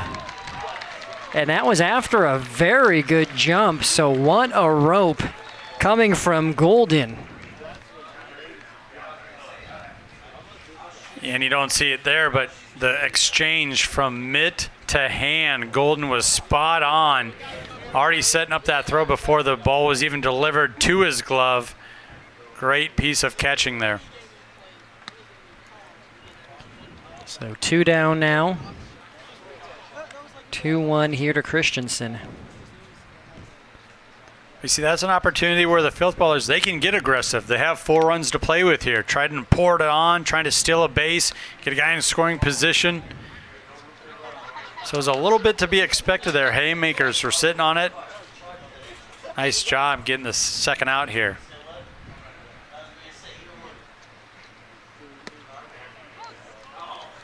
And finds the inside corner. So now it's a full count.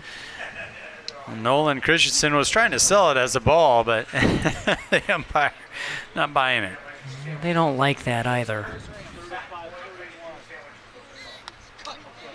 Fends that one off. See, that's a tough pitch right there from Quelich. I mean, that was right on the line. Was it a little elevated? Was it high and outside, or was it right there? Got to fight it off, though, with 2 strikes.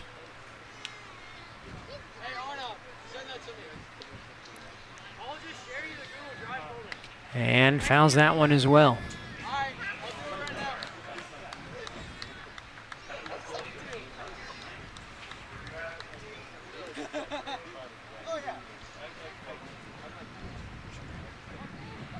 Four nothing here for the Filthballers in the bottom of the 4th. 2-out walk drawn by Christensen. When Quelich tries to up his velocity, when he tries to throw a more traditional type of fastball and not those floaters, that's where he's been able to you've seen a couple pitches get away from him. Off the plate, hit a batter that time well outside, draws the walk.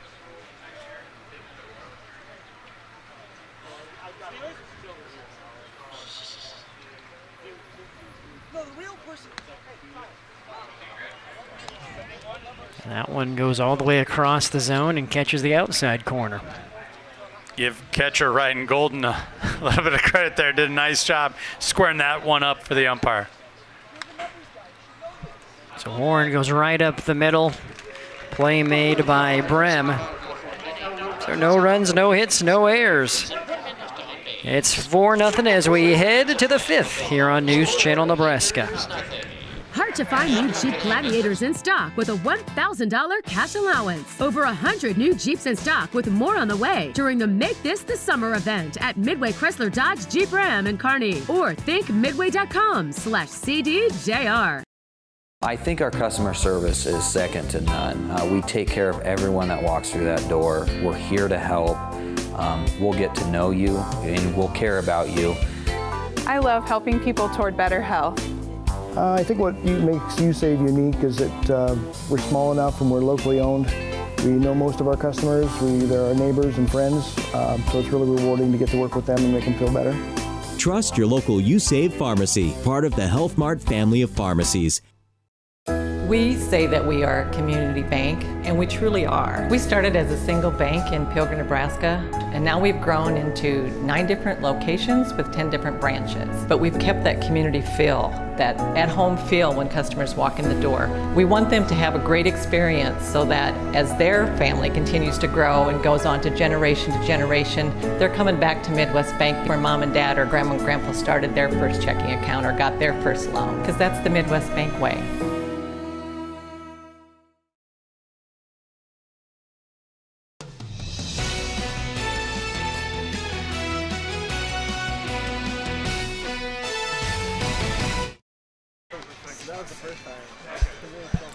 Sun starting to set here at Seymour Smith in Omaha. 4-0 is your score here on News Channel Nebraska. Filthballers on top. No need to hit the panic button here if you're the Haymakers, but you are running out of outs. These games, of course, only go 7 innings. Here we are, top of the 5th.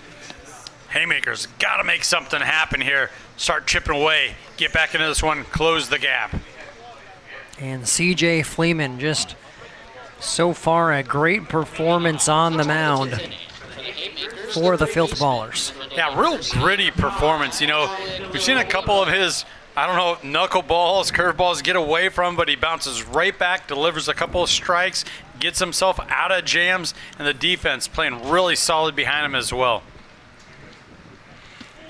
So Villanueva will lead things off for the Haymakers. He had one heck of a play in the field about an inning or so ago. Takes the first pitch, grounder to second, out number 1. Yeah, he was sitting on that opening fastball. He got it, tried to punch it through, nothing doing well fielded once again. Carrick doing a good job over there at second base.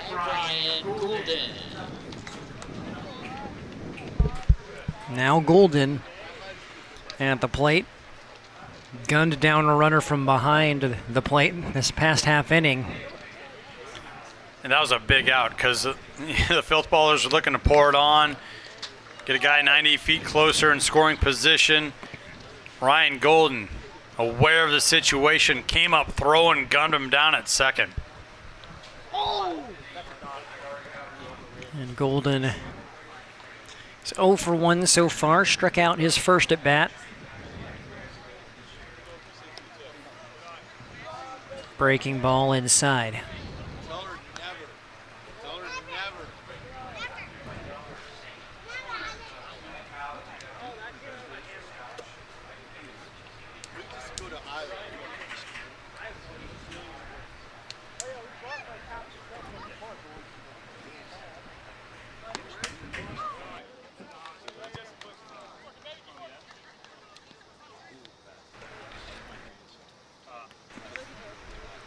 So 2-1. One down. And right there, Brandon, that's where Fleeman's been so effective. Puts one in the dirt, gets away from him, but he comes right back, hammers that fastball, puts the pressure back on the batter, gets on top of the count. 2-2-1 now. 2 balls, 2 strikes, 1 out.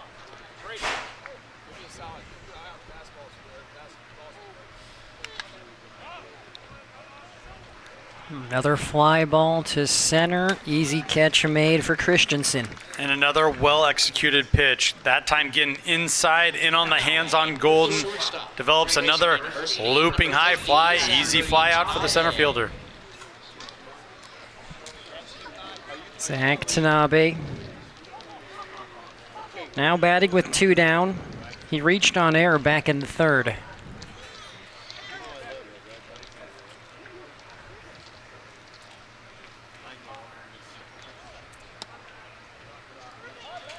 Good eye, just off the plate, inside. Fleeman trying to get in on those right-handed batters. Thanks, buddy. I'll see you there. You just sold me out. Thank you. Fouled straight back, 1-1. CJ Fleeman continuing his strong performance on the mound here. Young man out of Columbus, Nebraska, putting in some work here tonight for this championship game.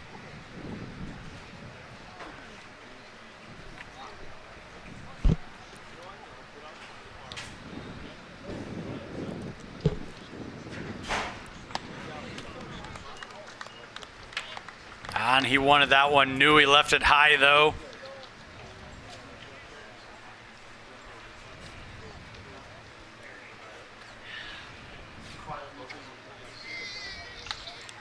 And Tanabe turns on that one, just not quite enough pop. Another easy one for Christensen. It remains 4-0 Filthballers as we head to the bottom of the 5th. But before we do, Andy, it's that time.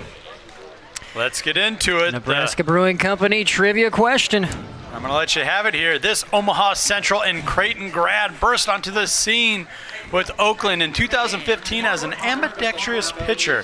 He used a custom glove that allowed him to switch hands when pitching. Played for Creighton University. The Blue Jays played his high school ball at Omaha Central. Darren Ruff, Brian Dunsing, or Pat Vendetti? All right, everyone at home, think about it. We'll review. I'll think as well. We'll have the Nebraska Brewing Company in question on the other side of the break here on NCN. Woodhouse offers confidence as your trusted auto partner. With 18 brands and 16 convenient full-service dealerships, you can easily shop the latest models, discover a pre-owned vehicle that meets your list of must-haves, or conveniently maintain your current vehicle. And our knowledgeable and local team is ready to help, providing you the solutions to get you on the road faster, whether online at woodhouse.com or in person. Experience the difference with Woodhouse, a trusted auto partner since 1975. Are you struggling with pain or mobility issues? Do you need physical or occupational therapy? Husker Rehab can help. With 6 locations, help is in your hometown or just a short drive away. Our goal is to keep you moving with the most modern and up-to-date rehabilitative techniques. If your life is being ruined by physical pain, come and see us. Husker Rehab, treating the cause of the pain, not just the symptoms, in Fairbury, Beatrice, Lincoln, and Nebraska City. Visit us at huskerrehab.com.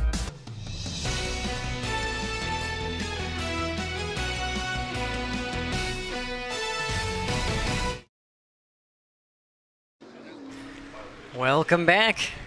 Glad you're with us for the Corn Belt League Tournament Championship here on News Channel Nebraska. Jason Carrig leading things off here for the Filthballers in the bottom of the 5th.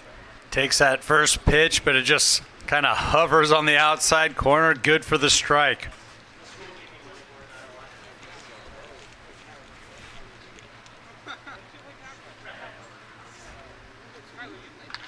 And nice hit by Carrig, and even better catch made by Brem. That was a rope. Trenton Brem saying, well, look what I found. Jumps up, elevates, getting back to the Nebraska Brewing Company. Question, Brandon, you thought about it? Who are you looking at here? Darren Ruff, Brian Dunsing, Pat Vendetti. Played his high school ball right up the street here at Omaha Central. Played for the Creighton Blue Jays on the collegiate level. Got drafted by the Oakland Athletics in 2015. Well, I'm a Lincoln guy. So this Omaha scene I'm trying to figure out here. Dunsing is a name that sticks out to me. I'm just trying to figure out if that's the right name. And that's where I sit on this at this moment in time. I'm trying to see what else I can bring up in all the names in sports. Information rattling through my brain as you have a Anderson ground out. Really gotta like what Jack Quelich is doing on the mound right now. He's using his defense, keeping the ball low. Harmless ground balls being hit right now. So who do we got here? A, B, or C, Brandon? I'm going with B for Brandon. All right. Correct answer, Pat Vendetti. Come on, Oh, goodness. Goodness. Quite the story a few years ago coming out of Omaha. Had that special glove made to where he could switch things up. Actually had a riff in the minor leagues where he faced a switch hitter, and they just kept going back and forth. Umpire had to stop the game and make the batter declare, what side are you batting from? That'll allow Vendetti to decide is he pitching right or left-handed. To go to the old rule book for that one. Or rewrite the rule book. No I think it was a first time there. 4-0 here, bottom of the 5th. And you now have Mitch Pomeroy at the plate.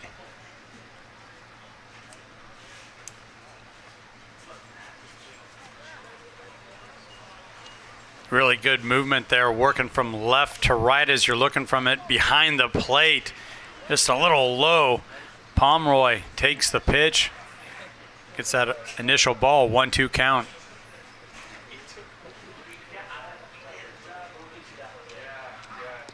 And that one well outside. Well, Corn Belt League Baseball on News Channel Nebraska is presented by Liberty First Credit Union. From your first checking account to a new car to your new home, Liberty First Credit Union is there for all of your life's milestones. Visit libertyfirstcu.com. Liberty First Credit Union, banking with purpose. Good job by old Mitch Pomeroy fighting that one off. Down the right side, Quelich doing a really good job keeping these batters off balance with that submarine-style pitch. 2 balls, 2 strikes, 2 down. Like Pomeroy almost leaned into that one trying to get hit by pitch. Even if it's a submariner, Brandon, I'm bailing. I'm getting out of the way. I don't need to get hit. Well, full count here. Pomeroy will take his base. His second walk of the game that he's drawn. Yeah, leaves it off the plate. Really good piece of hitting there. Good at bat from Mitch Pomeroy. Fought off the pitches that he needed to. Got the full count. Laid off the wide outside final pitch.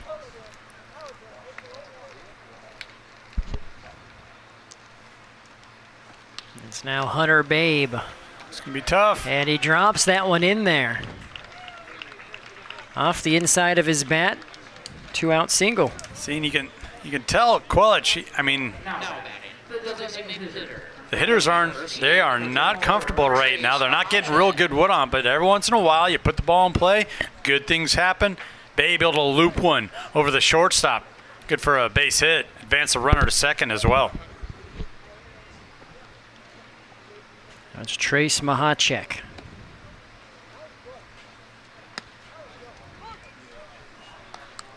Takes that first pitch strike. Seen that happening a lot, though, with, since Quelich has come in. Comes across, and he's still catching that outside corner, even though it seems like it's going to be well wide. Oh. And he just fools him there.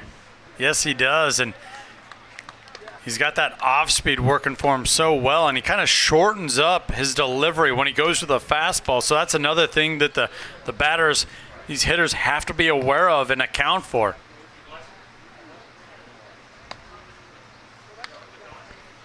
And this one off the inside of the bat. Nice catch made there by Trout to end the inning. 1 hit, 2 left on, but it remains 4-0 as we head to the 6th here on NCN. Get hot summer savings at Schaefer's. Up to 18 months interest-free financing. Huge appliance rebates and savings in every department. Save on in-stock Frigidaire refrigerators, including side-by-side and French door models. And when you purchase 2 or more Frigidaire appliances, get up to $500 back. Plus, save on Electrolux laundry pairs and buy 1 pedestal, get the second one free. Hurry in for hot store-wide savings going on now at Schaefer's. Whether you play on a field or play on a court or are running to greatness, during the game and after the game, during the wins and during the losses, Agri City Insurance has you covered.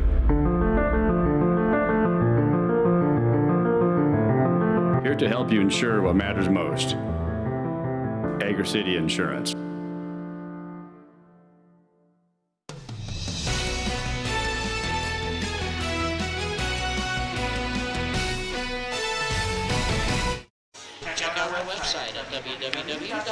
Filthballers still in control, 4-0.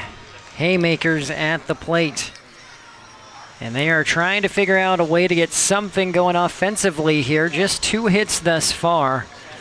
But there's only been 2 innings where they've seen 4 batters. Yeah, CJ Fleeman just pitching a gem right now for the Filthballers. And I'll tell you what, Jack Quelich has done a really nice job righting the ship, giving the Haymakers, a chance here, limiting the damage. Found himself in a little bit of a jam there, as you saw a couple base hits looped in on him, but he was able to help himself out and get out of the inning, get out of that jam, limiting the damage, keeping things at just 4-0. Haymakers still in a decent enough spot here late in the game.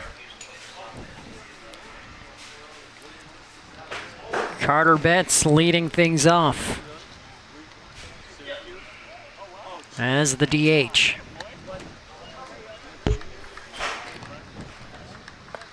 And we've seen that a couple times from Fleeman as well. That opening changeup or curveball just kind of stays high and outside on him.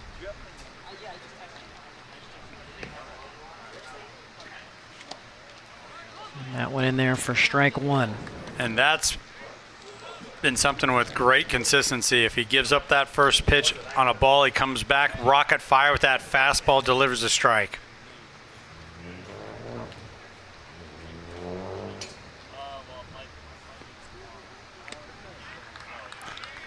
And fooled there for strike 2. Yeah, just an excellent pitch there on the outside half of the plate as well. Extremely difficult to handle as a hitter.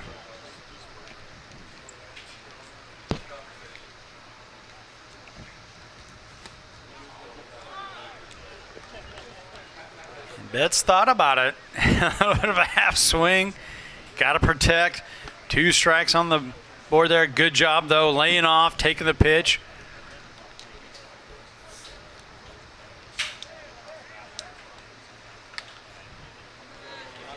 That one in foul territory, nearly tracked down by Hunter Babe.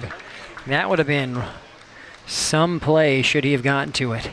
Really did a great job tracking that ball, staying on that track. Actually got his glove on it. He came tumbling down to the turf. As you said, that would have been a spectacular grab. Great effort, nonetheless. 2-2. And that one will get through. So base hit here for Betts. Jackson Horn playing a little deep there.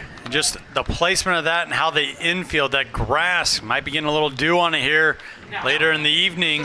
Really slowed that one down. Horn didn't really have a play on it, even if he had backhanded this one. Just how deep he was and how much time that had taken to get there.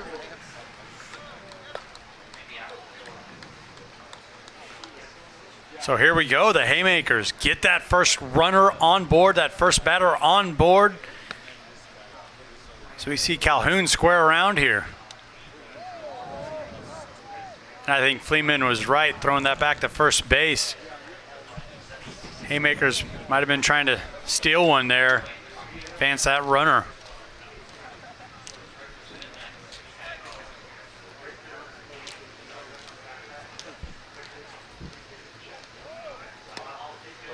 And Calhoun will take strike one. Once again, squared around, showed bunt, pulled back. I'm thinking nothing but base runners. Get me base runners right now from the Haymakers.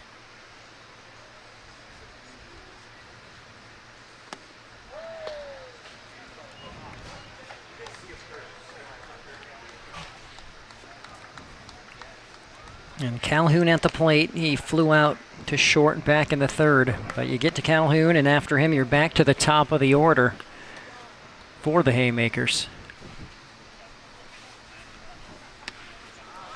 Currently have Connor Burris into the bullpen for the Haymakers as well after Urbaum getting knocked out.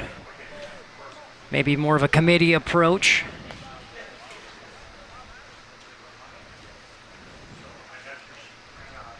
But as on the flip side for the Filthballers, it's been all Fleeman.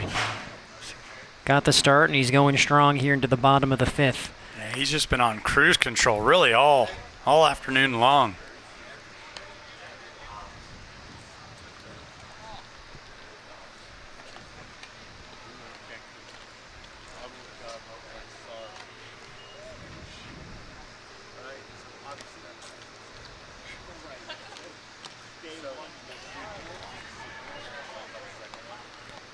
Full count. Boy, that one was right there. Surprised Calhoun took that pitch, knowing that he had to protect.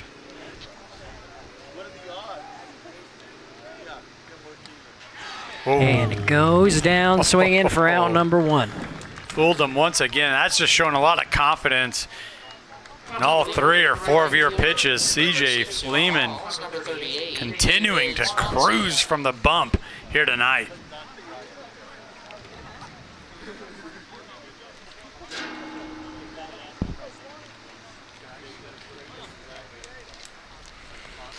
So back to the top of the order now. Swanson at the plate, who is 0 for 2 today. Lays off the outside pitch.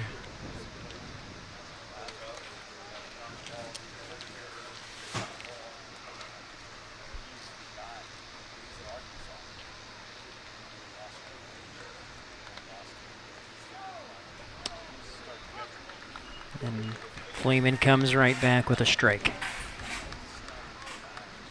Yeah, that's where Fleeman, where he does get down the count, he bears down and gets right back in it. I haven't seen him throw too many 2 balls in a row. He usually comes back with that strike.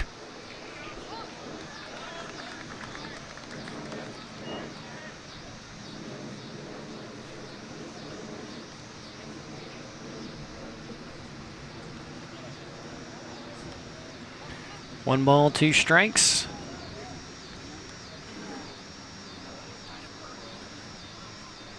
As you mentioned, the Haymakers, while there's still time, they're getting less and less outs available to them, and if you got a runner on, it's not a bad time to start trying to cut into that 4-0 lead by the Filthballers. You're exactly right, Brandon. The Haymakers are running out of outs. You kind of get the feeling like it's now or never. You got to start cutting into that 4-0 lead here, and you got that opening runner on base. Make something happen.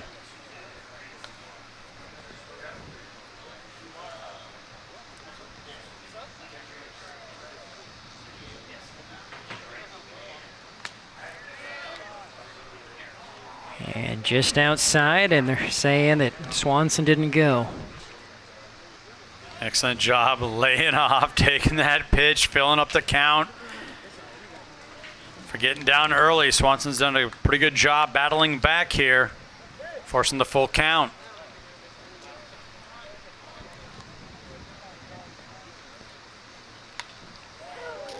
Stays alive, fouls that one out of play. Boy, that's just what Fleeman's been doing all game long, though. These hitters are getting underneath that, looping that one. Fly ball, whether it's inside, outside the park. Hitters for the Haymakers just haven't been able to get on. 2-5 dealing for the Filthballers. And now that one ripped foul down the third baseline. There's a little bit of action in the bullpen. Ty Faulkner for the Filthballers, who did have 1 inning pitched yesterday in that extra inning game. So again, 15-14 for those just tuning in. 11 innings. Filthballers came out on top to make it to this point, defeating the Balmers. And you still have Swanson, who's alive. That was a heck of a job. Getting some wood on that one, fouling it back. This is quite the little duel here. Really is. Fleeman continuing to just pound that strike zone. And well hit ball. And that is going to be extra bases. So they send Betts around third. And the Haymakers are on the board. RBI triple for Swanson. And that's exactly what the Haymakers looking for. Swanson shoots one to the gap, stand-up triple, gets that first run across the board, and just this game takes on a completely different complexion here, Brandon. Big, huge at bat there down the stretch for David Swanson. RBI stand-up triple. He was the hitter of the week not long ago, and he's showing why here, as the Haymakers are sparked into life. And he earned that one, didn't he? Got down to the count, fought a bunch of pitches off. It looked like he was going to get struck out. That curveball was cutting in on him, or a cutter, whatever it was. Great action from Fleeman. Able to send it back, though. Got just enough of it to see another one and send it into the gap. So there's Faulkner warming up as we have a meeting at the mound. Coverage tonight brought to you in part thanks to Furniture and Mattress Direct. Step inside their beautifully decorated showroom in Hastings to browse a wide selection of bedroom, living room, and dining room furniture, leather, home office, kids furniture, and mattresses at Furniture and Mattress Direct. Yeah, you mentioned Faulkner did some work yesterday, but only 1.1 innings pitched. They used 5 arms yesterday, but nobody pitched more than 3 innings, so they got a full bullpen to work with over there, due the Filthballers. So Fleeman, this is his first time going into the 5th inning, or rather going to 6 would be the most he's ever gone. So he's kind of getting to the point, where... Right. Oh, he's done his job. And he certainly has. He's such an efficient pitcher. Yeah. So we'll see if he can stick it out through the 5th. You're currently pitching 5 1/3. Coach Johnson Hobbs electing to keep him in this spot here, even though there is a runner over on third base and David Swanson. And Brem at the plate. He's 0 for 2 today.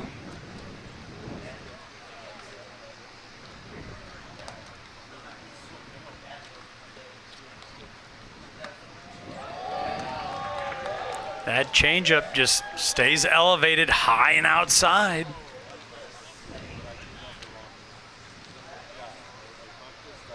Brem doing a nice job of laying off it. Young man plays his college ball for Washburn University.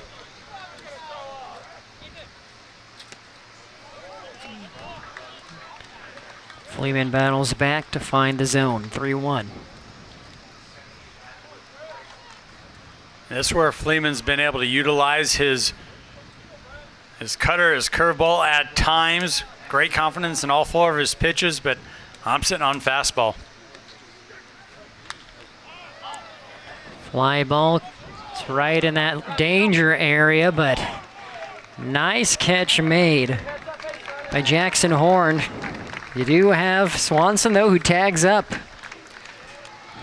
And I believe Horn made the correct play there. It didn't look like the center fielder or second baseman had a really good beat on it. However, since he was working across the field there, it didn't leave him in a good position to throw it back home. Haymakers able to scoot another one across, cut the lead in half here, 4-2.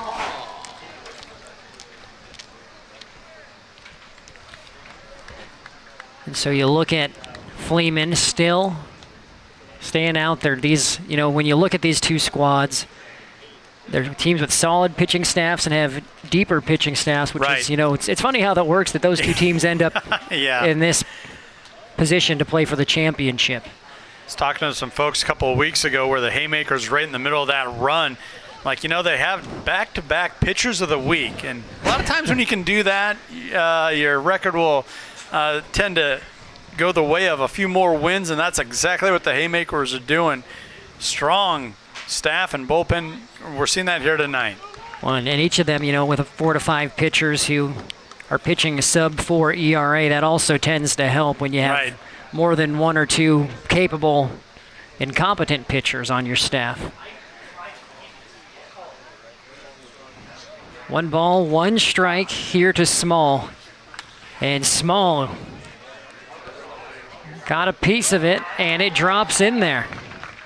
Again, there's a time frame here at Seymour Smith over the summer where, I'm not saying that fully was the impact there, but it's tough to track the ball in these lights. And another Texas leaguer finds the turf. Can the Haymakers continue this 2-out rally? Got a runner on board in Dane Small. And now your 4-hole Trout steps up, and he's 2 for 2 today. And Trout had one heck of a game yesterday to get him here, going 3 for 4 with 2 RBIs. 2 down, though. Can Fleeman power through? Nice breaking ball there. Just drops it right in there.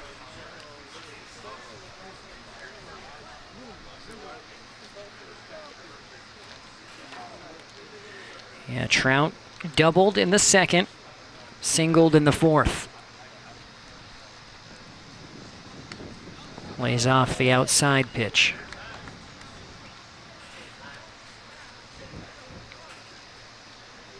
And that's where Fleeman's been able to really utilize all of his pitches, his array of pitches, where he gets up in the count, and then he can go to that curveball. He can go to that changeup. Trout leading in the hard hit ball department for the Haymakers, 21. It's what you want out of your cleanup man. Stolen base there by Small to get to second. That was a gutsy base taken right there from Dane Small. Understanding that C.J. Fleeman wasn't even looking him back, even though he's a lefty, just focusing at home plate. Hey, go ahead and take that base if they're going to give it to you. That allows for just a base knock here, base hit to possibly score him from second.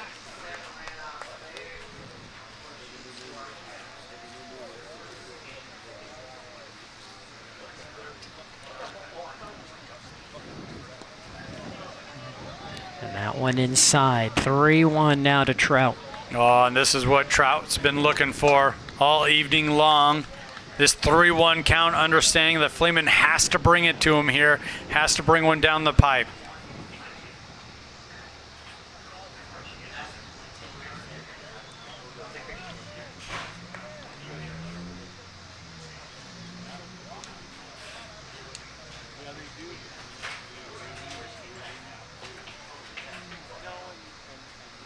Fleeman looking back to second and goes home. That one out of play.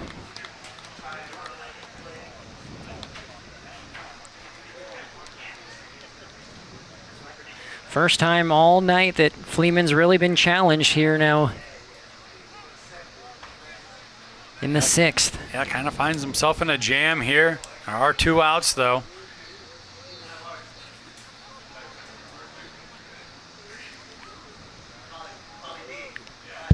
Haymakers got to feel like they're in a good spot here, though. Trout, one of their better hitters at the plate, calls for timeout. That's a good time taken, as Fleeman was really being methodical, taking his time, trying to freeze the batter at the plate.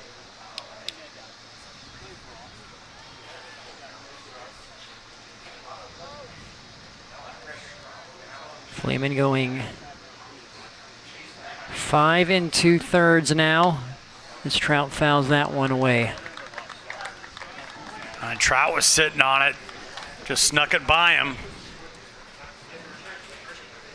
So this is the most pitches, back to the point of how deep Fleeman can go. He's thrown in a contest so far this summer, 91 currently. Well, he's been dealing, had great control. Hasn't really been threatened until this spot.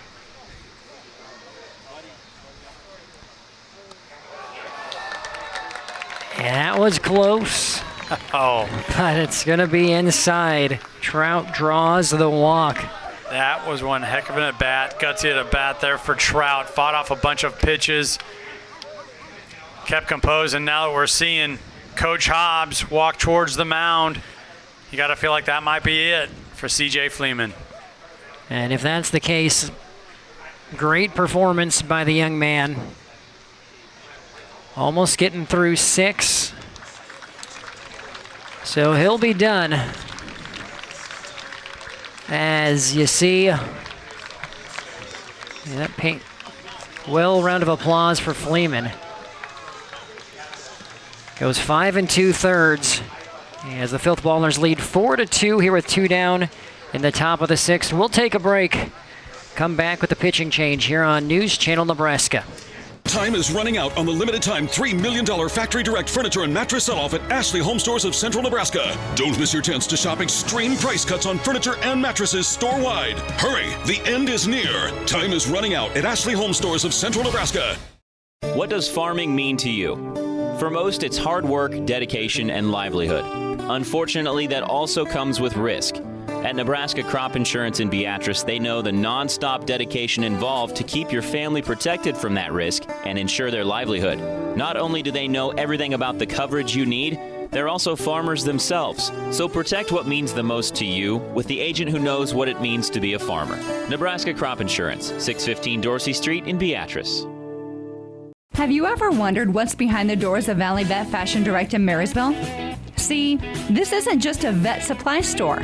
They carry a large selection of all kinds of boots, work, fashion, or casual, for all ages. Make sure you check out the sales selection to steal a deal. Perfect your look with a variety of jeans, shirts, and accessories. And if you can't find your size in the store, chances are they have it in their huge warehouse. Valley Vet Fashion Direct on Highway 36 in Marysville, open 7 days a week.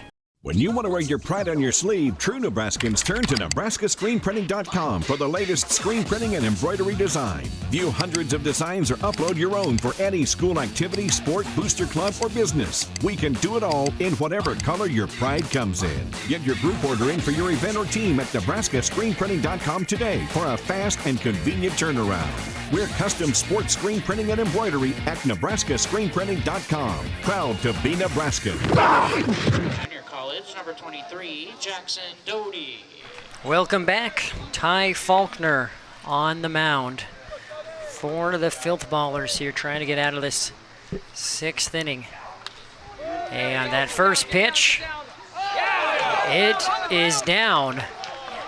And you have a run come across. It's a one-run ball game, 4-3.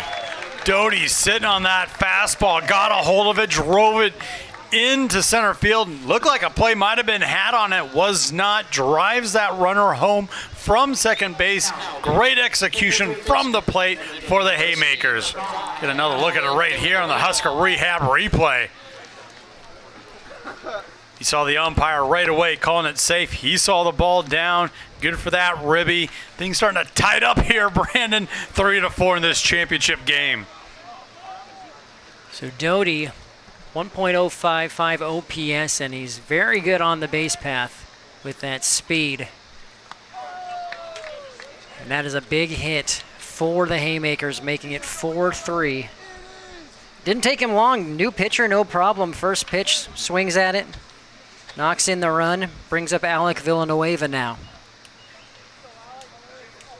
That's what head coach Dwayne Hosey was talking about. He likes his guys at the plate being aggressive, not leaving the bat on the shoulder, getting after it. And boy, you saw it come through for Doty in a big way, in a big moment.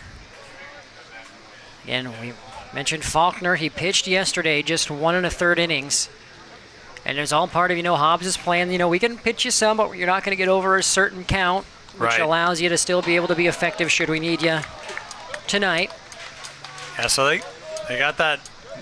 The bullpen is at his full disposal. The way he was able to utilize 5 pitchers yesterday in a really wild game. I mean, tip of the cap to the Bombers, taking them to the limit. Extra innings, 15-14. What a thriller.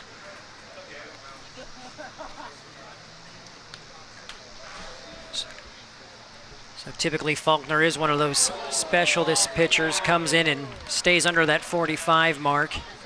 And he had Villanueva think he had a free bag. Blue said, no, you need to come back here. Was a little in, could have been a little low. Blue saying it caught the plate. 3-1 count. Still a good spot to be in here, though, if you're Villanueva. And he gets his free base. Boy, how things churn in a hurry in baseball. Filthballers well out in front, full control, 4-0 entering this, half inning, top of the 6th. Haymakers able to slap together a couple hits, getting a guy on base, working some guys around. Here we go, bases loaded, down by 1. You're going to have head coach Dwayne Hosey have a word with his hitter here, and Ryan Golden, his catcher, who you saw come through at the plate before. Big spot here for the Haymakers.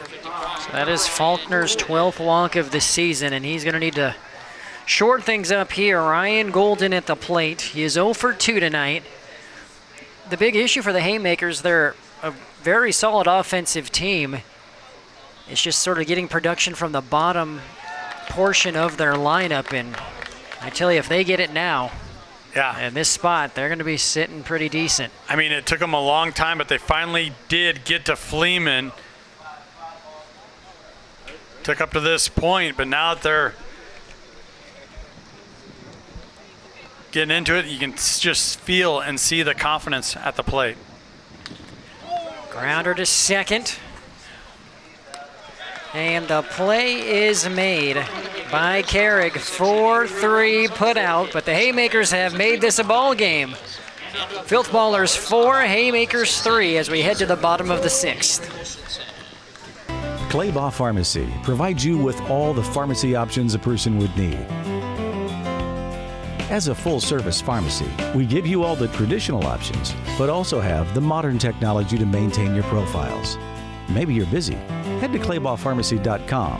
Click on online refills to get your prescriptions filled from the convenience of your home. Claybaugh Pharmacy and Gift Shop, your hometown family-owned pharmacy. It's in our passion. It's in our achievements. It's in our architecture and our heritage. It's in the way we innovate and discover. It's how we engage and inspire. It's time to experience it for yourself. Peru State College. See what's in it for you.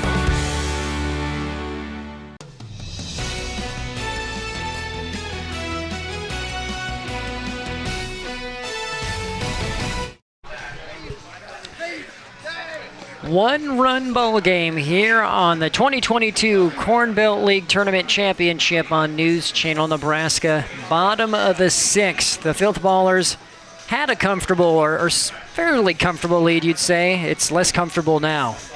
Yeah, things starting to tighten up in the latter half of this game like it seems it always does in a championship scenario here. Filthballers looking to get one back, though, here in the bottom of the 6th. So Jack Quelich still on the mound. He entered in the 4th.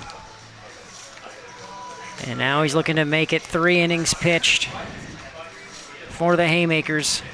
The Submarine pitcher has been making it more difficult. In fact, the Filthballers yet to score since he's come in. Yeah, just a lot's coming at you, and he really works obviously a different angle, that Submarine style, but then when he mixes it up between his normal floater, if you will, compared to his fastball, has a little bit different type of a look to it as well. Different delivery from one to the other. So Landon Gieser leading off the bottom of the 6th. He grounded out in the 2nd, flew out in the 4th. And that'll be foul, just foul. Fortunate for the Haymakers that it was foul. Great play there by Alec Villanueva, but then he sailed one across the diamond. Oh, we just reset. It's just a strike.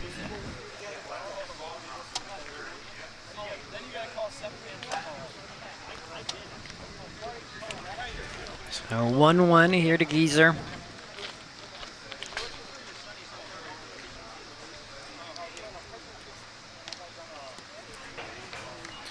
See, it just feels like that release point changes from pitch to pitch from Jack Quelich.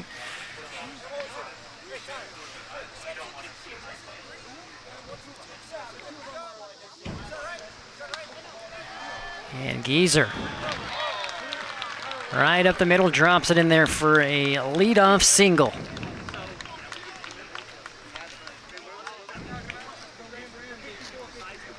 Corn Belt League Baseball on News Channel Nebraska is presented by Liberty First Credit Union. Save money now by refinancing your auto loan or consolidating your debt with a low-rate loan from Liberty First Credit Union. Visit libertyfirstcu.com for more.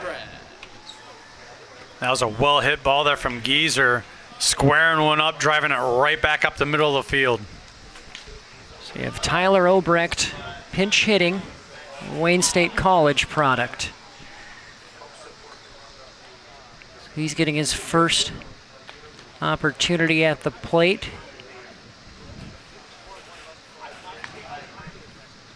Showing bunt, and that is a good one. Gets it down. It moves the runner. Did exactly what you'd want it to do. And once again, the Filthballers executing at a high level. The small ball game here, as you mentioned, get that base runner 90 feet closer. Gieser with that opening leadoff single. Now he finds himself on second base after the sacrifice bunt to move him there.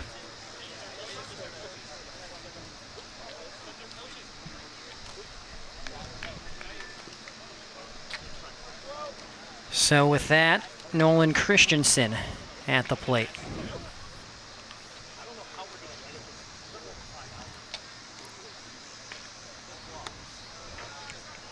And Christensen looking for his first hit, drew a walk back in the 4th, struck out in the 2nd.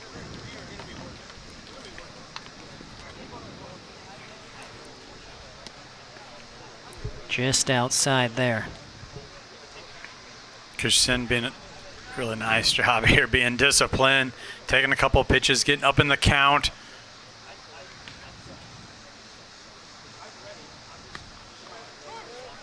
That one finds the zone just on the outside corner.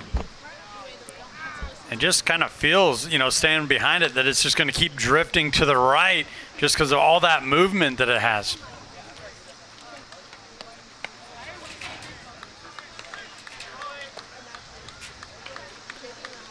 And Quelich can go deep. His last 2 outings pitched 112 and 94 pitches, so he's capable to close this one out here if need be. And he's going strong since the 4th when he came in This will drop in fair territory. Geezer comes all the way around. The Filthballers get one back here in the bottom of the 6th.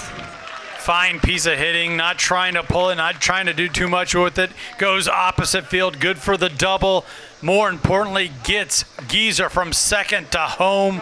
Gets a run back here in the 6th. Jackson Horn back up for the Filthballers as we return to the top of the order.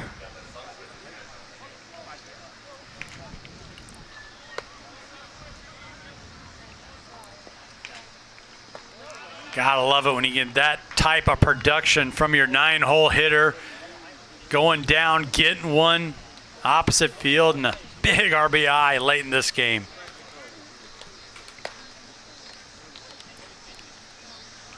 And Christensen showing that great hitting display there. Also had Hitter of the Week honors earlier this summer. And a heads-up play as you have Christensen thrown out at third. You made the play, tried to throw it to first. Batter was safe. Heads-up play by the first baseman Trout to gun it back across the diamond to get the Haymakers out of the inning. So it's all in front of us. 5-3. The Haymakers need at least 2 in the top of the 7th. We'll be back. That is literally the funniest thing ever. And then I said... It wasn't, but this guy could use a win. Even if it's not as big of a win as I get with free Kasasa Cash checking. Kasasa Cash pays me a really high rate and refunds ATM withdrawal fees nationwide. So I feel like a queen. Has a mega bank ever made you feel that way? Or is it more like this guy? Take back banking with Kasasa Cash. Get Kasasa checking at Liberty First Credit Union. It's that time of year when the air is at its freshest, the green is on the landscape, and the great outdoors is all around us. With so much beauty in our area, such as Lewis and Clark Lake, there are plenty of reasons to make moments enjoying the sun and a few nights beneath the stars. On your way to your outdoor adventure, stop at Shop EZ south of Yankton and get all the snacks and drinks you'll need. Outdoor Adventures, powered locally by Cenex.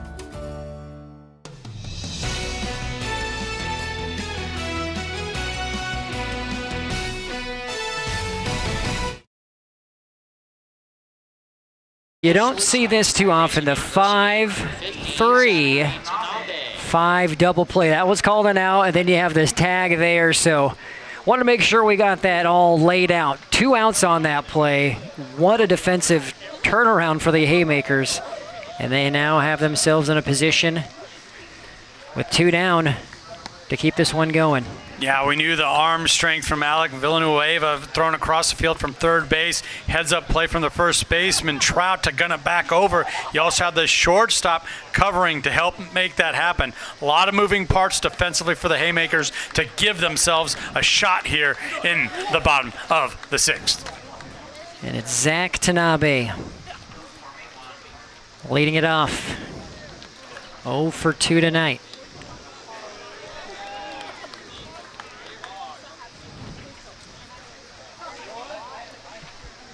And Tanabe's, his mindset's got to get on base, And it's Ty Faulkner on the mound, came in relief for Fleeman. 3-1 count. This has got to be perfect here. As we've seen Faulkner really scattered around the plate. Make him come to you. And you have the leadoff walk. Here, Tanabe on first. Is exactly what you want. Yeah, and I misspoke. This is the top of the 7th, so it's now or never for the Haymakers here. They got to get a couple runs across to extend this game. Tanabe, happy to be on first. You now have Betts at the plate. Good take. Good take. You just watch the guy get walked in front of you. Takes that opening pitch for the ball. Gets ahead in the count early. Betts singled and came around to score. He was the first to do it last inning as a part of that 3-run performance by the Haymakers. It just kind of feels like Faulkner's trying a little too hard. You know, I know that's a cliche, but feels like he's kind of over pitching this one, missing the zone.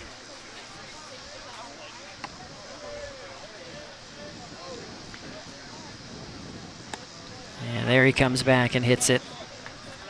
2-1.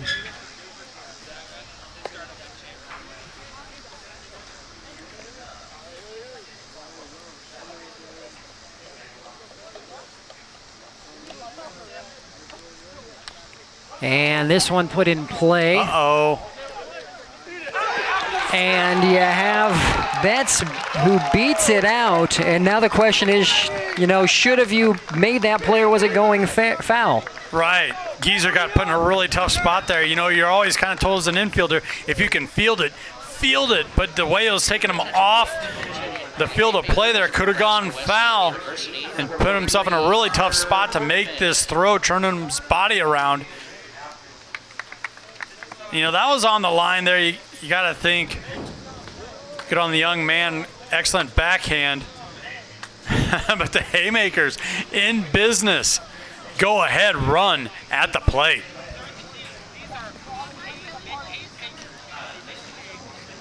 Wouldn't have it any other way here in the Corn Belt League Tournament Championship. Do or die for the Haymakers. They need at least 2 here in the top of the 7th.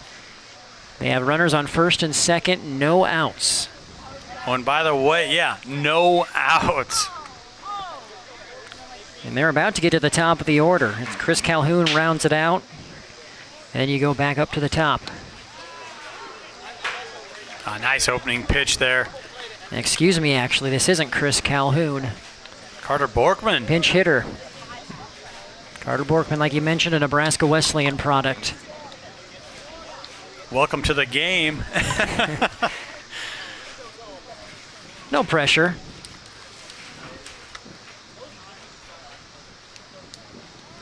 Borkman squares up to bunt, and this one gets past the catcher. Runners now on second and third on that wild pitch. And I really like what head coach Hosey did there at third base. He's coaching third. You see him in the middle of your screen there, holding up the runner.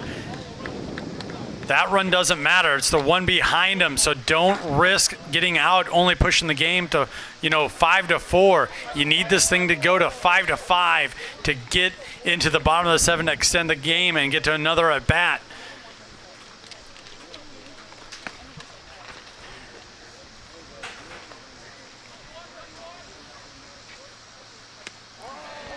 Swing and a miss from Borkman.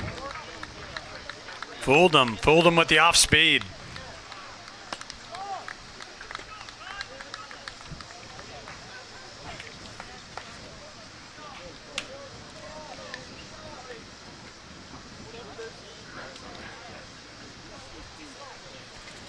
One ball, 2 strikes, no outs, top of the 7th, and Borkman is frozen. Out number 1. Helping himself from the mound. Excellent, excellent pitch. Really tied up the batter. Great movement. That was alive. Good for that first out.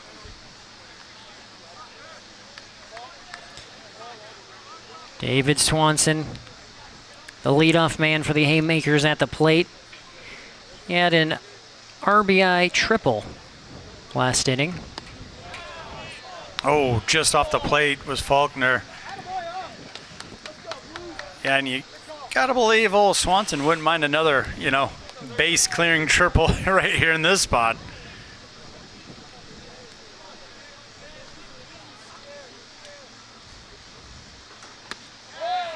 Faulkner paints the corner.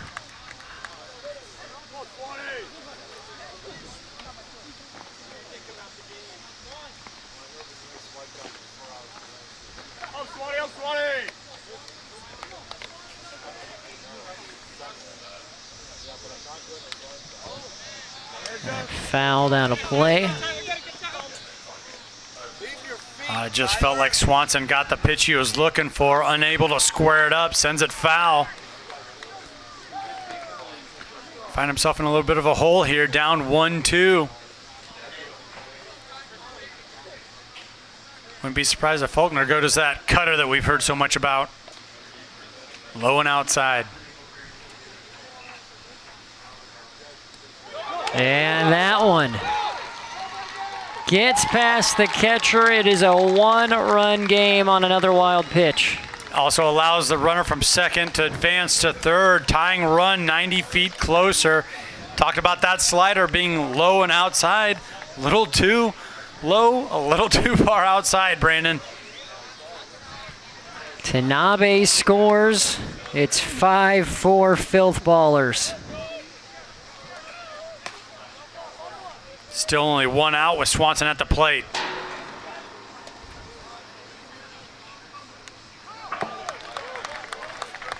Boy, that's just an excellent piece of hitting. Swanson had to adjust, go down, get it, fight that one off.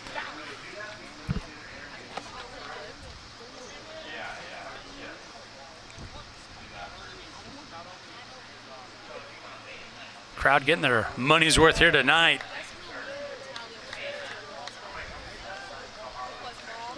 J.J. Isaacson field filling up here for this championship game.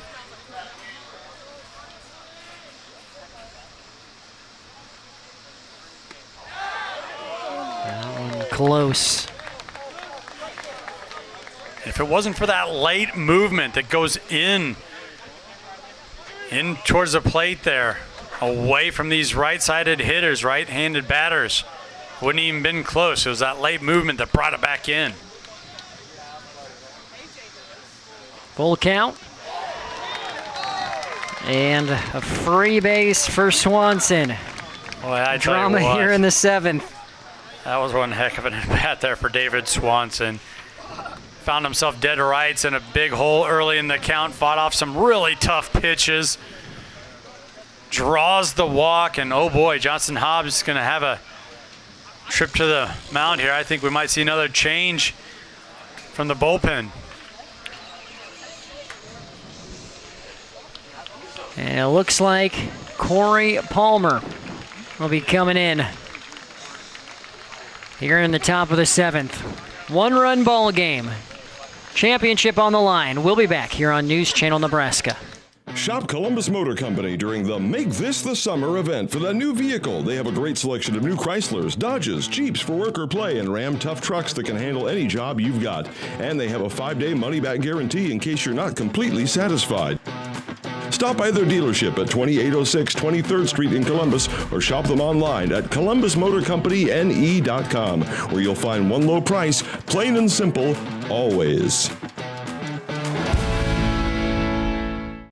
Get hot summer savings at Schaefer's. Up to 18 months interest-free financing. Huge appliance rebates and savings in every department. Save on our great selection of in-stock Whirlpool and Maytag appliances, including energy-efficient washer-dryer pairs, refrigerators, dishwashers, and ranges. Plus, purchase 2 or more Whirlpool or Maytag appliances and get up to $500 in rebates. Hurry in for hot store-wide savings going on now at Schaefer's.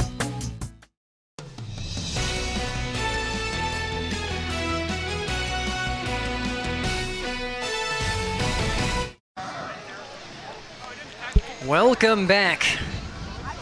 Filthballers having to go into their bullpen.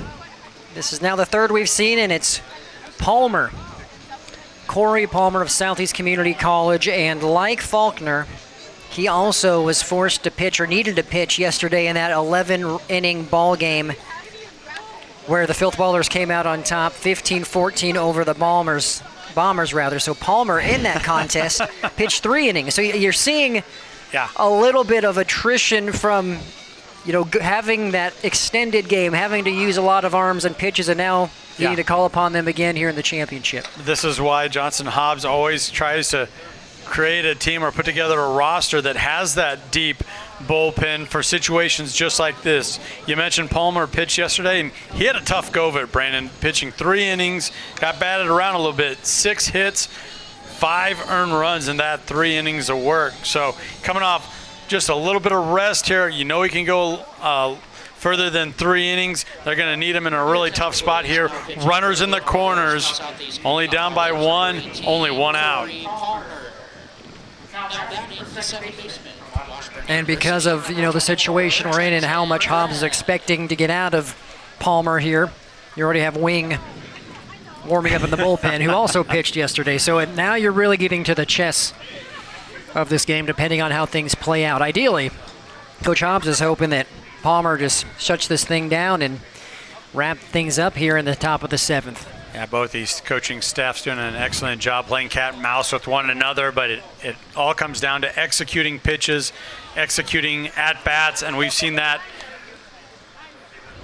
really ramp it up here for the Haymakers these last couple of innings, scoring 3 in the 6th, already have a runner across to tie it up or get within 1 here in the 7th. And Trenton Brem at the plate for the Haymakers.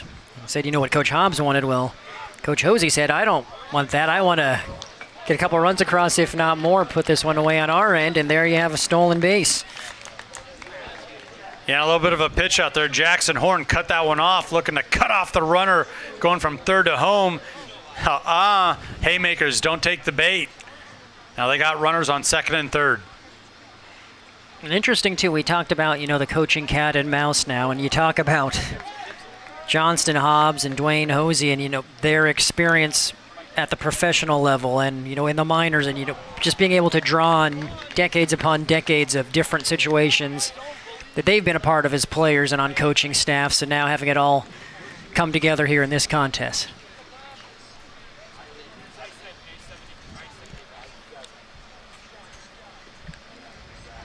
Two balls, 1 strike, 1 down. Those who are unaware, Hosey played in the majors for Boston. Also had a lot of time in the minors. Played overseas in Japan. Knows a little bit about baseball, too. Been around, played for multiple teams at the major league level. I believe the Kansas City Royals were in there as well. Also went overseas, some professional ball in Japan. So you look at Palmer and what he did yesterday. 19.7 pitches is what his average innings pitched, rather, this season, and he usually pitches to contact 75% of the time, though. He's getting weak hits, so he's hoping he can do a couple more here in the top of the 7th. Yeah, those are those flares, those bloopers, easily fielded balls by his defense. That one gets away from him, leaves it well high.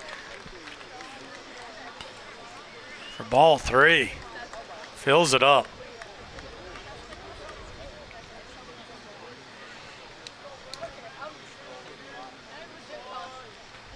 Here comes the payoff pitch. Put in play. Runner at 3rd is looked back, and the out is made at 1st. 5-3 put out. Could not have fielded that better from the shortstop position there. Charging the ball, getting on the short hop, looking the runner back, as you said, Brandon, then zipping it over to first base. Jackson Horn, a lot of things happening. Bang, bang play there.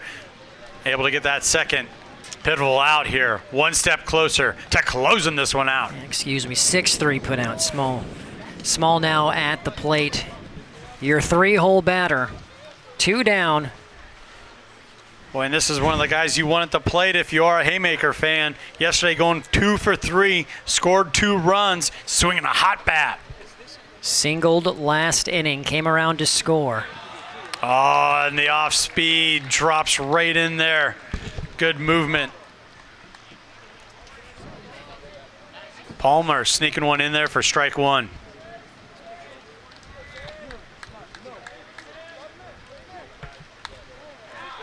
And that one fouled away. Palmer ahead 0-2. Dane Small just a little bit behind. You saw the change in speed there from the curveball to the fastball. Tried to make the adjustment, fouled it off. Down to their final pitch.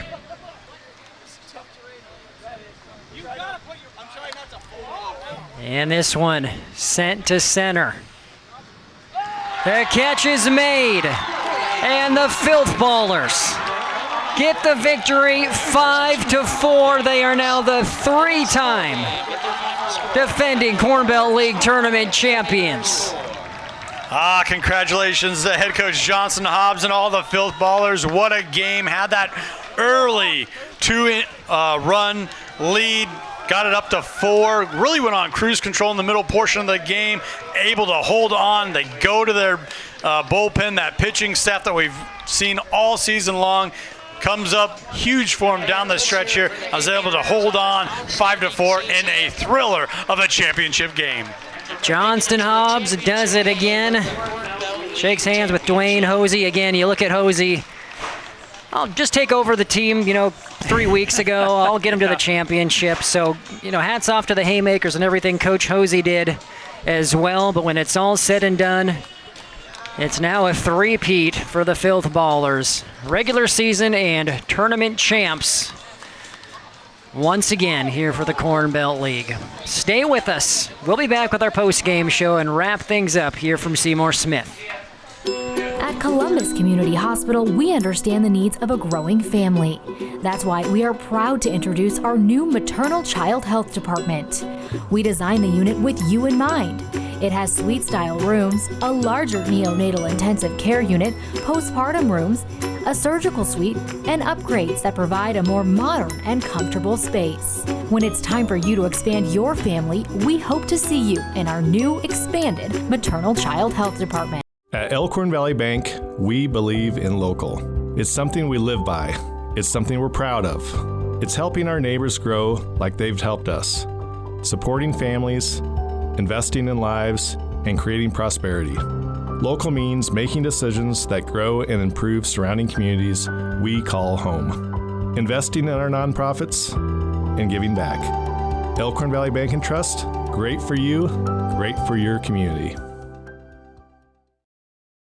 Woodhouse offers confidence as your trusted auto partner. With 18 brands and 16 convenient full-service dealerships, you can easily shop the latest models, discover a pre-owned vehicle that meets your list of must-haves, or conveniently maintain your current vehicle. And our knowledgeable and local team is ready to help, providing you the solutions to get you on the road faster, whether online at woodhouse.com or in person. Experience the difference with Woodhouse, a trusted auto partner since 1975.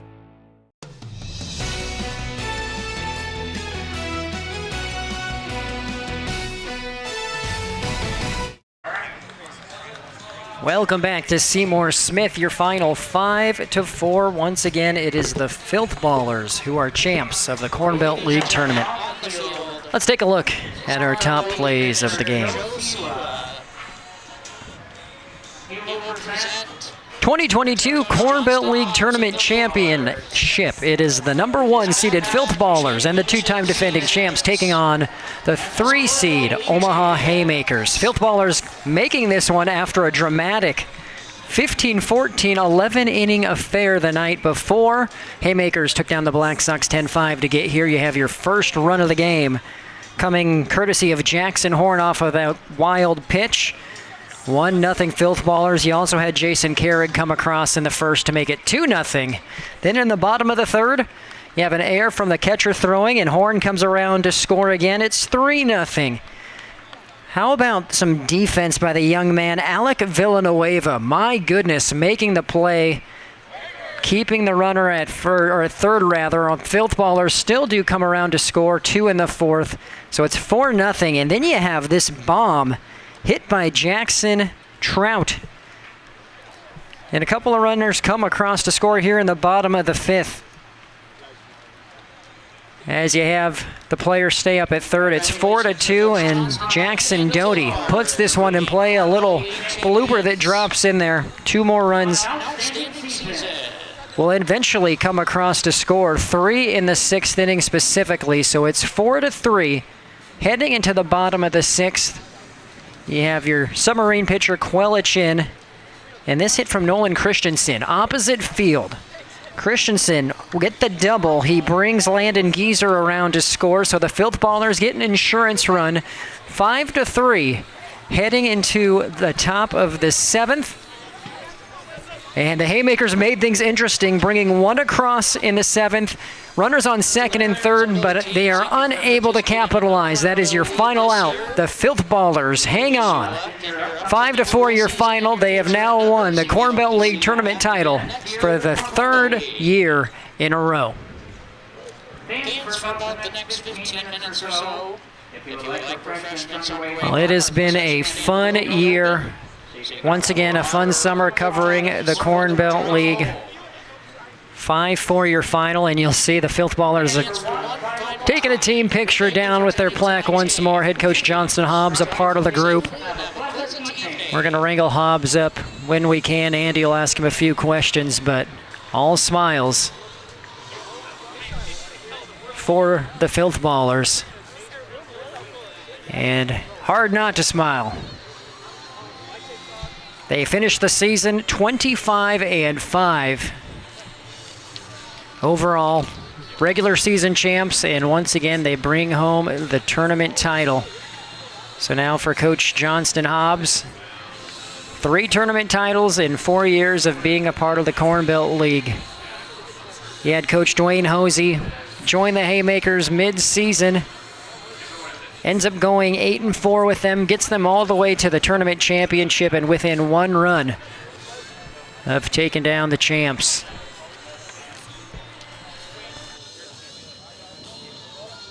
We'll take one more break here. We'll hear head coach Johnson Hobbs' thoughts. We'll also talk to our player of the game, all on the way here on News Channel Nebraska. At Farmers Pride, we are proud to work with agricultural producers, commercial businesses, and homeowners. As a farm supply and grain marketing cooperative, we are proud to serve the region's needs of grain, feed, agronomy, energy, and transportation for over 80 years.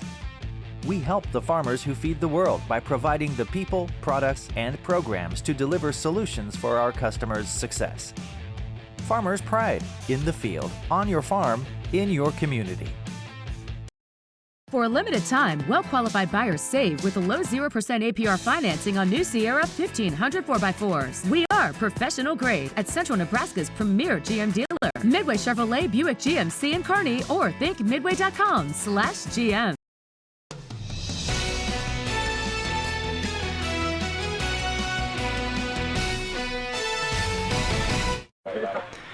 Welcome back. We have head coach Johnson Hobbs standing by. We have our player of the game standing by with Andy. Let's get ready to throw it to him. Our coach's interview is brought to you by Sarpy County Tourism. Stay, play, and plan your getaway at GoSarpy.com. Thank you, Brandon. Joined down by the field here with championship-winning head coach Johnson Hobbs. 3-peat. What do you have to say about that? I'm exhausted. I am literally exhausted from yesterday to today. I mean, I couldn't. This group is so special, and I'm so happy for these guys. And good for your second ice bath here today. And now I don't have to shower, so I'm really happy about that. Except I didn't bring any more shoes. No, I'm just so happy for them that ice bath doesn't mean anything right now. But this season as a whole kind of meant something a little more to you. Do you want to kind of share with us a little bit about that? Yeah, I didn't really tell anybody at the beginning of the season, but a close friend of mine, one of the nicest kids I ever met in my life, a friend of mine lived up in Canada, passed away of a liver disease that he wasn't eligible for a liver transplant, and passed away in his 30s and left a beautiful family behind. And I just felt like his name was Justin Rucka, and I felt like he was with me all season and with us on that last fly ball. So this is for your family, Justin. Strong words indeed. Getting back to the game here, you guys got out to that early lead, 4-0. But man, give the Haymakers some credit. They made it a game down the stretch. What made it able for you guys to kind of propel that to a victory? Well, I will give them credit. They've given us fits, and I've been sitting here talking to you before at the other end of games where they gave us fits. They're well coached. They're disciplined. They've been hitting really hard. But man, we just got heart. These guys just don't have quit in them. This is the toughest group of kids I've ever coached in my life. I couldn't be prouder of these guys. And the Corn Belt League has never seen a three-peat. You're the only team that do it, back-to-back, now making it 3 in a row. What does that say about these guys? Well, every one of these guys buys in. We have a system. It's almost a program at this point. And I talked to all these guys at the beginning of the season about what we try to accomplish, and they bought in. And, you can sit back and just see the development. Every one of these kids has gotten better. And, again, I just can't say how proud I am of them and how happy I am for them to have this. Coach, congratulations on another victory in championship season. Thank you. All right, let's bring in our player of the game, starting pitcher, C.J. Fleeman. C.J., gutsy performance. You went 5 2/3 inning. What was your mindset when you took the mound here, that opening pitch, starting things off tonight? Main thing was keep it simple, just another game, trust my defense, go out there, try to fill it up. And you mentioned the defense. I mean, it's not like you were cranking out, 2 or 3 strikeouts every inning. What went into that where you were really leaning on that defense? Just filling it up. It's always nice to be able to just trust them, know they're going to make plays, very few mistakes, and it's always nice having them have my back. So. And what was going through your mind as things started to tighten up there at the end? Just try to dial in, not do too much, trying to throw too hard or anything, try to focus on filling it up more, but ran out of gas a little bit, but pitchers got my back, so.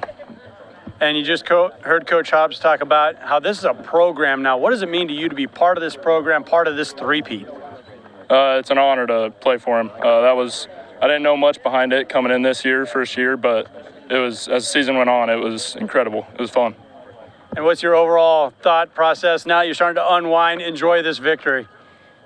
Just heck of a job. Got it done. What we planned on all season, this is what we talked about. We pretty much planned it and made it happen. CJ, congratulations on a heck of a performance in a championship game today. Thank you. Appreciate it. All righty, Brandon, let's send it back up to you in the booth to wrap this one up. Thank you, Andy. Congratulations to CJ Fleeman, our player of the game. As the Filthballers, they're making the claim now. They're a Corn Belt League institution. 5-4 the final. They win their 3rd consecutive tournament title. And again, under head coach Johnston Hobbs. That will do it for our coverage here tonight. That will wrap up our Corn Belt League coverage for the summer. It was another enjoyable experience for us. Hopefully all of our viewers at home enjoyed the Thursday night baseball, the Sunday night championship. Special thanks to Joe Siwa and everyone involved here with the Corn Belt League, making this a fun experience for everyone and also for the players who had another season where they'll hopefully get to go back to their programs, better baseball players than they were at the start. So shout out to our terrific camera operators as always, for Tyler Lechner and Connor Luby in the truck producing and directing the game. A reminder that now that this is wrapped up, our high school football season begins in a few short weeks, so you'll want to tune in for all of that. We'll be covering football, volleyball, basketball, baseball, and soccer all throughout the school year, which is just around the corner. You can find out more at newschannelnebraska.com and follow us on Twitter at NCN Sports. Again, at NCN Sports, where we tweet out every game we're covering and our entire schedule. Thank you so much for watching. We will see you soon for the 2022-2023 high school sports season here on News Channel Nebraska.